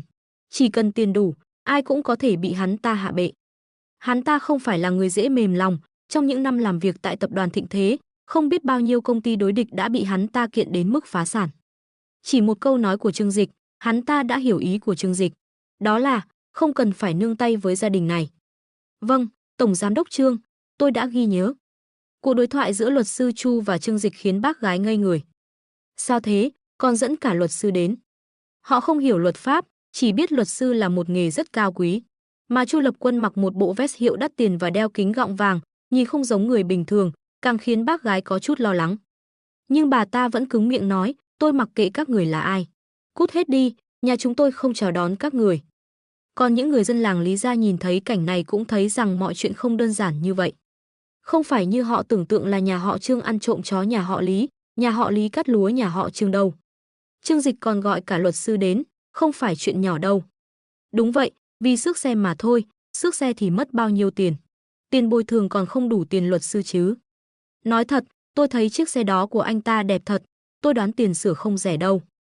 Thực ra bác gái và bác trai đã hơi sợ rồi. Dù sao thì những người mà Trương Dịch dẫn đến đều rất lợi hại, có vẻ không dễ chọc. Hơn nữa, vốn dĩ là Lý Chí Quốc tự xước xe, nói cho cùng vẫn là ông ta sai. Ông ta chỉ không ngờ rằng Trương Dịch lại làm lớn chuyện như vậy vì chuyện nhỏ như vậy. Nghĩ đến đây, trong lòng ông ta cũng tức giận. Cảnh sát Trần chỉ vào Lý Chí Quốc cảnh cáo, bây giờ đã có bằng chứng xác thực là anh làm xước xe, anh phải bồi thường cho Trương Dịch theo quy định của pháp luật. Lý Chí Quốc mặt mày u ám, cảnh sát đã nói như vậy, ông ta còn có thể làm gì? Nếu không nhận, lỡ bị bắt vào tù thì bên trong đó không dễ chịu đâu. Thật mất mặt, vì một chiếc xe hỏng mà còn báo cảnh sát, đúng là không biết xấu hổ, nếu là tôi thì tôi thấy xấu hổ lắm. Lý Chí Quốc vừa vỗ mặt mình vừa nói với Trương Dịch, coi như tao xui xẻo, gặp phải người như mày. Nói đi, sửa chiếc xe tạp nham này hết bao nhiêu tiền? Trương Dịch nghe Lý Chí Quốc nói, khóe miệng càng cong lên. Hắn ta thản nhiên vẫy tay với Vương Lỗi, tổng giám đốc cửa hàng 4S. Vương Lỗi hiểu ý, cười đưa cho ông ta một tờ báo giá. Anh Lý Chí Quốc kính mến, tôi là tổng giám đốc cửa hàng 4S Bentley tại thành phố Hoài Hưng. Chi phí sửa chữa xe lần này là 500.000 tệ, xin anh vui lòng chọn phương thức thanh toán. Lý Chí Quốc gật đầu, nhưng ngay sau đó ông ta lại ngây người, ông ta tưởng rằng tai mình có vấn đề. 50 tệ phải không? Nụ cười của Vương Lỗi lộ ra một chút khinh thường, anh thật biết đùa, tôi nói là 500.000 tệ. Mọi người xung quanh lập tức ồ lên, tất cả dân làng Lý Gia đều ngây người. Chết tiệt, 500.000 tệ, tôi không nghe nhầm chứ, sửa cái xe mà hết 500.000 tệ, xe gì mà đắt thế? Quá đen rồi, người mà Trương Dịch tìm đến không ra gì rồi, đây không phải là lừa đảo sao? Mọi người đều cảm thấy không thể chấp nhận được, thậm chí rất nhiều người cho rằng Trương Dịch cố tình đến để lừa đảo. Nhưng trong đám đông có một sinh viên đại học đẩy mắt kính, bất lực nói với mọi người, các người nhìn cho rõ đi, chiếc xe của anh Tiểu Dịch nhà chúng ta là Bentley. Một chiếc xe sang giá vài trăm triệu, sửa một lần thì không đắt sao? Bentley, ồ, tôi đã nghe nói về chiếc xe này trên TV rồi, đắt lắm, chỉ có đại gia mới mua được. Đúng đúng đúng, hôm trước tôi cũng xem trên TV. Một ông chủ có chiếc Bentley bị va chạm nhẹ, kết quả đưa đến xưởng sửa chữa phải mất 2-30 vạn. Ôi trời ơi, Trương Dịch bây giờ lợi hại thế à? Không trách được ăn mặc đẹp thế, người bên cạnh cũng trông có vẻ lợi hại. Bây giờ Lý Chí Quốc khóc cũng chẳng có nước mắt. Đám đông sôi sục, một vụ tranh chấp với số tiền lớn như vậy là chuyện mấy năm mới thấy một lần. Bây giờ, nhà Lý Chí Quốc phải đối phó thế nào đây? Nếu thực sự phải đền tiền, thì phải bán hết gia sản mất. Lý Chí Quốc ngây người. Sau khi nghe Vương Lỗi báo giá, đầu óc ông ta ong ong, mắt hoa lên, tai ù ù. Số tiền lớn như vậy, gia đình Lý Chí Quốc phải bán hết gia sản sao? Nhà này xong đời rồi. Tự mình gây họa đi xước xe người ta, trách ai được. Ông ta nuốt nước bọt, cười lạnh nói, lừa ai thế? Anh tưởng xe anh là tàu cao tốc à? Sửa một lần hết 500.000, sao không đi cướp luôn đi? Ông ta không tin một chữ Vương Lỗi nói. Luật sư Chu cười lạnh đi tới, nói với Lý Chí Quốc, hình như ông vẫn chưa biết người này là ai. Ông ấy là tổng giám đốc của cửa hàng 4S Bentley ở thành phố Hoài Hưng chúng ta. Theo quy định của pháp luật, báo giá sửa chữa mà ông ấy đưa ra có tính chất hướng dẫn. Nếu ông có bất kỳ thắc mắc nào, có thể tự mình đến các cửa hàng 4S Bentley khác để tham khảo. Vương Lỗi cười ha hả nói bên cạnh, ngoài ra có thể nói cho ông một câu. Lý do báo giá 500.000 là vì nể mặt Trương Tổng là khách quý của chúng tôi. Nếu đổi thành người khác, phí sửa chữa sẽ không chỉ có giá này. Ngay cả Lão Trương và Tiểu Thái cũng đi tới, nói với Lý Chí Quốc, người ta là chuyên gia, giấy giám định đưa ra cũng không có vấn đề gì. Lý Chí Quốc, ông hãy suy nghĩ kỹ xem nên xử lý chuyện này thế nào. Lý Chí Quốc há hốc mồm, tin tức này chẳng khác gì sét đánh ngang tai ông ta. 500.000 ư? Ông ta đã 60 tuổi rồi, giờ chỉ trông chờ vào chút tiền dưỡng già để sống qua ngày. Nếu phải đền số tiền này, chẳng phải ông ta phải đi ở ổ chó sao? Lý Chí Quốc tối sầm mặt lùi về sau 2 bước, may mà cảnh sát Trần và cảnh sát Tiểu Thái bên cạnh đỡ ông ta. Lý Chí Quốc, ông không sao chứ? Lý Chí Quốc dứt khoát nhắm mắt, ngã thẳng vào lòng hai cảnh sát. Nhìn tình hình này, thì ra là ngất xỉu rồi. Hai cảnh sát cũng chẳng biết làm sao, đành phải đưa ông ta đến bên tường cho ông ta dựa vào. Lý Chí Quốc ông thế nào rồi? Tiểu Thái lo lắng kiểm tra hơi thở và mạch đập của ông ta, thấy người vẫn ổn, mới hơi lo lắng nói, có cần đưa đến bệnh viện không? Lão Trần cười mà không nói, đưa tay ra bóp nhân trung cho ông ta. Lý Chí Quốc đau đến mức há hốc mồm, nhưng vẫn cố chịu không mở mắt, muốn lừa qua chuyện này. Lão Trần thấy vậy thì lắc đầu, mắng một câu, lão già này, rồi đi sang một bên. Còn ở bên cạnh, thím Hai lập tức phối hợp với ông ta, ngồi phịch xuống đất, vỗ đùi khóc ầm lên. Ôi trời ơi, các người hợp sức bắt nạt người ta. Xe nào sửa mà đắt thế, có số tiền này tôi mua được mấy chiếc xe mới rồi. Trương Dịch mày ở đây nói bậy bạ, đều là mày xúi giục, mày muốn tức chết tao và chú Hai mày phải không? Mồm bà ta chửi bới om sòm, đưa tay bôi hai vốc đất trên mặt đất, bôi lung tung lên quần áo và mặt mình, lại còn xoa rối tóc, trông thảm hại như một bà điên. Trương Dịch không thèm để ý đến bà ta. Muốn dùng chiêu này để đối phó hắn ta sao? Hắn nói với Lão Trương và Tiểu Thái, hai đồng chí, lần này vất vả cho hai người rồi. Những chuyện tiếp theo sẽ không làm phiền hai người nữa. Hai người này ở đây ăn vạ cũng không sao, tôi sẽ khởi kiện lên tòa án cấp thành phố ngay. Đến lúc đó sẽ cưỡng chế thu hồi nhà và đất của họ. Chuyện này đã được làm rõ, giờ đã trở thành tranh chấp kinh tế. Lúc này cảnh sát không tiện can thiệp nữa, mà cần phải để tòa án phán quyết. Luật sư Chu. Trương Dịch gọi. Luật sư Chu lập tức đi tới, Trương Tổng. Trương Dịch nhìn hai vợ chồng trên mặt đất, thản nhiên nói, bắt đầu từ hôm nay, anh tạm gác các công việc khác đi. Chuyên tâm theo dõi vụ án này cho tôi, kiện họ đến chết luôn. Bao giờ đòi đủ 500.000 cho tôi thì mới xong.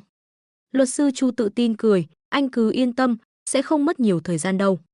Sau một thời gian nhất định có thể nộp đơn xin tòa án cưỡng chế thi hành án, đến lúc đó dù họ có ăn vạ cũng vô dụng. Có luật sư Chu theo dõi vụ án hàng ngày, ông ta có thể đảm bảo chuyện này sẽ có kết quả trong vòng 3 tháng. Những người dân làng Lý gia xung quanh nghe Trương Dịch nói vậy đều cảm thấy tê cả da đầu. Thời buổi này, khi làm lưu manh vô lại sợ nhất là gặp phải kiểu cứng rắn này. Anh giả chết ăn vạ cũng vô dụng, người ta trực tiếp dùng vũ khí pháp luật để xử anh. Anh có lưu manh đến mấy, còn dám chống lại pháp luật sao? Lý Chí Quốc giả chết nằm đó, nghe mà lòng lạnh đi mất một nửa. Tại sao kẻ vô lại luôn có thể chiếm được lợi thế? Bởi vì họ không biết xấu hổ và còn rất kiên trì. Ban đầu ông ta định sẽ ăn vạ, kéo dài đến khi nào Trương Dịch chán, chỉ còn cách bỏ qua cho ông ta. Nhưng không ngờ Trương Dịch đã nghĩ thông suốt, muốn đấu với ông ta đến chết, thế là chiêu ăn vạ của ông ta không còn tác dụng nữa rồi. Trong đám đông, đột nhiên có một phụ nữ trẻ hơn 30 tuổi xông ra, chỉ vào Trương Dịch mà mắng, Trương Dịch anh cũng quá không ra gì rồi. Dù sao ba mẹ tôi cũng là chú hai, thím hai của anh, đều là người già cả rồi, anh đối xử với họ như vậy có được không? Mọi người nhìn lại, người phụ nữ trẻ đó hơn 30 tuổi, ăn mặc lòe loẹt, trang điểm đậm lòe loẹt trên mặt. Chính là con dâu cả của Lý Chí Quốc, chị dâu họ của Trương Dịch. Trương Dịch nhìn người biểu tẩu này, cười lạnh một tiếng, nợ nần phải trả là lẽ thường tình, nếu không thì cô trả thay họ đi. Lông mày của chị dâu họ lập tức dựng ngược lên, chống nạnh mắng, nói bậy, liên quan gì đến nhà chúng tôi. Nhưng nhà và đất này anh đừng hòng mơ tưởng. Ai dám đến cướp nhà và đất của chúng tôi sẽ liều mạng với người đó. Dân làng Lý gia nhìn thấy chị dâu họ của Trương Dịch, cười thầm bàn tán. Con dâu của Lý Chí Quốc khôn thật, sau này vợ chồng Lý Chí Quốc già rồi, nhà và đất này đều là của nhà họ. Tất nhiên không thể để Trương Dịch lấy mất được. Lúc đầu cãi nhau cũng không thấy cô ta chạy ra, giờ thì không nhịn được nữa rồi. Trương Dịch cũng không có ấn tượng tốt về người chị dâu họ này, nhưng vì từ nhỏ ít tiếp xúc nên lười để ý đến cô ta. Luật sư Chu, chuyện này giao cho anh. Trương Dịch nói xong định bỏ đi, kẻ lưu manh vô lại cộng thêm đàn bà đanh đá, đôi co với họ chỉ phí lời chứ không phải là việc người thông minh nên làm. Ai ngờ thấy họ định đi, chị dâu họ lại không đồng ý, chạy tới chặn họ lại. Hôm nay chuyện này chưa làm rõ thì đừng hòng ai được đi. Đại Phong sắp về rồi, để anh ấy nói chuyện tử tế với anh. Chị dâu họ liếc mắt ra hiệu với thím hai lập tức hiểu ý, lăn đùng một cái chui luôn vào gầm bánh xe của Trương Dịch. Trương Dịch cười, nhưng trong lòng lại cảm thấy có gì đó không ổn. Anh họ có về thì sao chứ, đen thì là đen, trắng thì là trắng. Chẳng lẽ hắn ta có bản lĩnh đảo điên trắng đen với mình sao? Thấy chị dâu họ của Trương Dịch như vậy, Lý Chí Bảo tiến lại gần nói nhỏ với Trương Dịch, Tiểu Dịch, cậu đi nhanh đi. 2 năm nay Đại Phong ở trên trấn làm ăn khá lắm, dưới tay có không ít người. Nếu thấy cậu đối xử với ba mẹ anh ta như vậy, e là cậu sẽ gặp rắc rối. Chị dâu họ ra chặn đường của Trương Dịch, ngay giữa phố bắt đầu than thở và chửi bới. Mọi người ơi, mau ra xem này, thằng mặt dày này bắt nạt chú thím nó vì lớn tuổi, làm chú nó tức chết rồi. Nhà chúng tôi sống đàng hoàng tử tế, ngày thường không gây chuyện cũng không đắc tội với ai. Không ngờ hôm nay lại bị người ta tìm đến tận nhà bắt nạt, tôi không sống nổi nữa. Đừng thấy chị dâu họ chưa đến 40 tuổi, nhưng trình độ chửi bới của một bà đanh đá thì đã đạt đến mức thượng thừa. Điều này phải cảm ơn mẹ chồng của cô ta đã dạy dỗ chu đáo, hai người ngày thường ở nhà cũng không ít lần so tài. Những người dân làng Lý gia xung quanh nhìn thấy, trong lòng thầm chửi, nhà cô còn sống đàng hoàng tử tế á. Chồng cô ngày thường không ít lần hãm hại người khác. Chồng cô còn lừa cả tiền của chú ruột mình, đừng có ở đây làm trò buồn nôn nữa. Nhưng trong lòng nghĩ một đằng, miệng vẫn phải khuyên một nẻo. Ôi chao, chị dâu Đại Phong đừng cãi nữa, cảnh sát đã đến rồi mà. Có chuyện gì thì cảnh sát sẽ xử lý cho. Chị dâu họ nhìn về phía lão Trần và Tiểu Thái đang đứng bên cạnh với vẻ mặt bất lực, trừng mắt nói, cảnh sát đến cũng vô dụng. Người ta không bênh vực nhà chúng tôi, lại bênh vực kẻ vô lý kia. Vừa nói, người biểu tẩu lớn vừa giật tung tóc mình, nhảy chân sáo ở đó chửi bới. Ba người nhà này, một người chú thứ hai đầu hói nằm trên đất giả chết, một người dì thứ hai cũng không thèm để ý đến đất bẩn, chui thẳng vào gầm xe kêu ối giời ơi. Bên cạnh, người vợ trẻ khỏe mạnh đang chửi bới. Trương Dịch nhìn thấy cảnh này chỉ thấy buồn cười, luật sư Chu và giám đốc Vương Lỗi bên cạnh cũng không nhịn được cười. Họ đã thấy nhiều trò lưu manh vô lại như thế này rồi, đối phó với những người dân thường thì có thể có tác dụng, nhưng đối với những người hiểu luật như họ thì chẳng khác gì trò hề. Đừng phí thời gian với họ nữa, quay lại tòa án gặp nhau. Trương Dịch lười nhìn thêm, quay người định bỏ đi. Thím hai, dậy đi, cũng không đến nỗi phải đâm đầu vào xe như thế chứ. Hắn ta nói với thím hai đang nằm trên đất. Thím liếc mắt nhìn Trương Dịch, rồi bắt đầu rên rỉ. Ôi trời ơi, tôi đau hết cả người rồi, đầu sắp nứt ra rồi, tôi không cử động được. Trương Dịch, tôi còn chưa kịp nổ máy xe thì bà đã đâm đầu vào xe rồi à. Chị dâu họ cũng chống nạnh hét lên, hôm nay anh đừng hòng đi dễ dàng như vậy. Đến nhà chúng tôi gây chuyện, làm chồng tôi tức đến ngất xỉu, mẹ chồng tôi cũng phát bệnh, anh phải đền tiền. Nhìn thấy nhiều dân làng xung quanh đang hóng hớt, cô ta ngẩng cổ lên nói với Trương Dịch một cách ngang ngược, hôm nay anh không chỉ phải đền tiền, mà còn phải bồi thường tổn thất tinh thần cho chúng tôi. Ai biết được chồng tôi, mẹ chồng tôi có bị anh chọc tức đến phát bệnh gì không? Trương Dịch nhướng mày, ha ha, thế nào, định bám giết lấy tôi à? Chị dâu họ hừ lạnh một tiếng, không nói gì, nhưng biểu cảm rất rõ ràng, tôi bám giết lấy anh thì anh làm được gì nào? Chiếc xe này của anh không phải là mấy trăm triệu sao? Hôm nay không đền tiền, anh đừng hòng lái xe đi. Có bản lĩnh thì cán qua người mẹ chồng tôi đi. Trương Dịch thở dài, gặp phải loại người không biết xấu hổ như thế này là phiền nhất. Nếu không phải ở đây đông người, hắn ta đã sắn tay áo lên đánh cô ta rồi. Lão Trương và cảnh sát Tiểu Thái bên cạnh không nhìn nổi nữa. Là cảnh sát nhân dân, giải quyết tranh chấp là công việc của họ. Được rồi, đừng ầm ĩ nữa. Người ta đòi bồi thường là yêu cầu bình thường, ai bảo ba chồng cô làm xước xe người ta, mau tránh đường đi. Tiểu Thái nói. Người biểu tẩu lớn thấy Tiểu Thái còn trẻ, chỉ mất 1 giây đã nghĩ ra đối sách. Cô ta phịch một tiếng ngồi bệt xuống đất, gào khóc thảm thiết. Các người không thể bắt nạt người khác như vậy. Ba chồng và mẹ chồng tôi đều như vậy rồi, anh phải chịu trách nhiệm chữa khỏi cho tôi, phải đền tiền cho chúng tôi. Hôm nay trước mặt toàn thể dân làng, anh ta bóp tát vào mặt nhà chúng tôi không sống nổi nữa. Tiểu Thái thấy cảnh này cũng ngây người. Cái này, ông ta cũng không biết phải làm sao. Lão Trương thở dài, Tiểu Thái vẫn còn quá trẻ. Nhưng mà chuyện này đúng là phiền phức nhất, ngay cả cảnh sát già như ông gặp phải cũng phải mất nhiều thời gian xử lý. Chị dâu họ cũng nằm lăn ra đất ăn vạ, tiếng khóc của cô ta vang lên tận trời xanh, cách xa mấy trăm mét vẫn nghe rõ mồn một. Dần dần, dân làng xung quanh đến xem náo nhiệt ngày càng đông, đen nghịt vây quanh đến 500-600 người. Trương Dịch cau mày, cảm thấy hơi phiền. Tình huống này ở đâu cũng khó giải quyết, ngay cả ở thành phố Thiên Hải, gặp phải loại người chui vào gầm xe, thì thường cũng chỉ phải móc ra 200 tệ là xong chuyện. Vấn đề ở đây là, mặc dù Lão Trương và Tiểu Thái ở đây, nhưng dù sao cũng là cảnh sát ở thị trấn. Mọi người ngày thường cúi đầu không thấy ngẩng đầu thấy, không tiện động tay động chân. Xung quanh có không ít người cùng họ với Lý Chí Quốc, họ cũng sợ ầm ĩ lên sẽ bị đánh. Nếu không thì cứ trực tiếp động tay kéo cô ta đi. Vương Lỗi và luật sư Chu đứng bên cạnh nhìn, Vương Lỗi là tổng giám đốc của cửa hàng 4S, trên mặt không dám để lộ bất kỳ vẻ không kiên nhẫn nào. Đúng hơn là, ông ta rất vui khi có thể tham gia vào chuyện gia đình của Trương Dịch. Đừng thấy ông ta thấp bé, tướng mạo không đẹp, nhưng từ một nhân viên kỹ thuật mà làm lên được chức tổng giám đốc thì đầu óc phải rất nhanh nhạy. Lần này ông ta giúp Trương Dịch giải quyết tranh chấp gia đình, sau này quan hệ có thể tiến thêm một bước. Dù sao cũng miễn cưỡng có thể coi là bạn bè. Luật sư Chu thì xử lý những tranh chấp như thế này rất thành thạo, ông ta trực tiếp rút điện thoại ra, quay video lại hiện trường. Tổng giám đốc Trương cứ yên tâm, hành vi của vợ và con dâu Lý Chí Quốc đã vi phạm quy định về quản lý an ninh trật tự, đã quấy rối cá nhân anh. Sau này khi khởi kiện, tôi sẽ thêm điều này vào.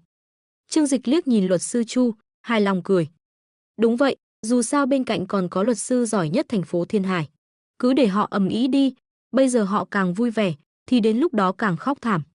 Trong đám đông, một cậu bé khoảng 12-13 tuổi đột nhiên chui ra. Thấy vợ chồng Lý Chí Quốc nằm trên đất, trông như đã chết, còn mẹ nó thì nằm trên đất gào khóc thảm thiết. Cậu ta nghiến răng, hét lớn một tiếng rồi lao đến trước mặt Trương Dịch, tao đánh chết mày. Trương Dịch đang nói chuyện với luật sư Chu, không để ý đến chuyện ở đây, trực tiếp bị cậu ta đá một cú. Trên chiếc quần hàng hiệu xuất hiện một vết giày rất rõ ràng.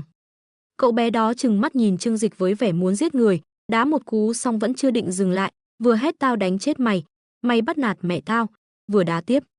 Trương Dịch nhớ ra cậu ta là ai, cậu bé này là con trai của anh họ, Lý Sáng, từ nhỏ đã là một đứa trẻ nghịch ngợm. Trước đây đến nhà hắn ta, không ít lần nghịch phá đồ đạc. Có lần chị gái Trương Dịch đưa 2 đứa trẻ đến nhà, vừa khéo gặp phải cậu ta, còn bị cậu ta đánh một trận. Trương Dịch không có ấn tượng gì tốt với đứa cháu họ này, không đợi cậu ta đá cú thứ hai, trực tiếp tung một cú đá vào bụng cậu ta. Ái ra, cả người Lý Sáng bị đá bay ra ngoài 3-4 mét, ôm bụng đau đớn lăn lộn. Trương Dịch hơi nhíu mày, sau khi được hệ thống tăng cường, sức mạnh của hắn ta cũng lớn hơn trước rất nhiều, ít nhất là tăng gấp đôi. Thấy con trai mình bị đá bay ra ngoài, chị dâu họ gào lên xé lòng. Mày là đồ xúc sinh không có nhân tính, đánh con trai tao. Bà ta lao đến bên cạnh con trai mình, ôm lấy cậu ta vừa khóc vừa chảy nước mũi nước mắt. Trương Dịch mỉm cười, cô bị mù à, rõ ràng là con trai cô đá tôi trước, tôi chỉ giúp cô dạy dỗ nó thôi. Chị dâu họ vừa khóc vừa gào lên, nó chỉ là một đứa trẻ. Cậu so đo với trẻ con thì ra sao, có bản lĩnh thì mày đánh chết nó đi, mày là đồ vô tâm vô phế. Cô ta nghiến răng đứng dậy, 10 ngón tay xòe ra lao về phía Trương Dịch, tao đánh chết mày. Lý Sáng cũng cố gắng bò dậy, gào thét lao tới định đánh Trương Dịch. Lão Trần và Tiểu Thái lúc này không thể nhìn tiếp được nữa, thế nào, định đánh nhau trước mặt họ sao?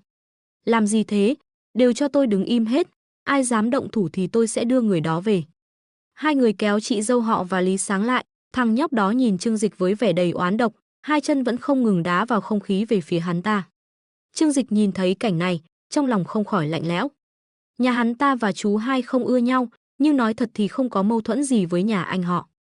Nhưng dù sao cũng có quan hệ huyết thống, giờ nhìn thấy sự căm hận trong mắt đứa trẻ này, Trương Dịch đột nhiên hiểu ra một điều. Thứ gọi là họ hàng, nếu không có tình cảm bên trong, thì ngược lại dễ trở thành kẻ thù. Mẹ con chị dâu họ vẫn không ngừng chửi bới ở đó, Trương Dịch không nói gì, ung dung lấy điếu thuốc Hoàng Hạc Lâu ra khỏi túi, châm một điếu. Có muốn hút không? Hắn ta đưa điếu thuốc cho luật sư Chu và giám đốc Vương, hai người sợ hãi nhận lấy, sau đó cẩn thận châm thuốc.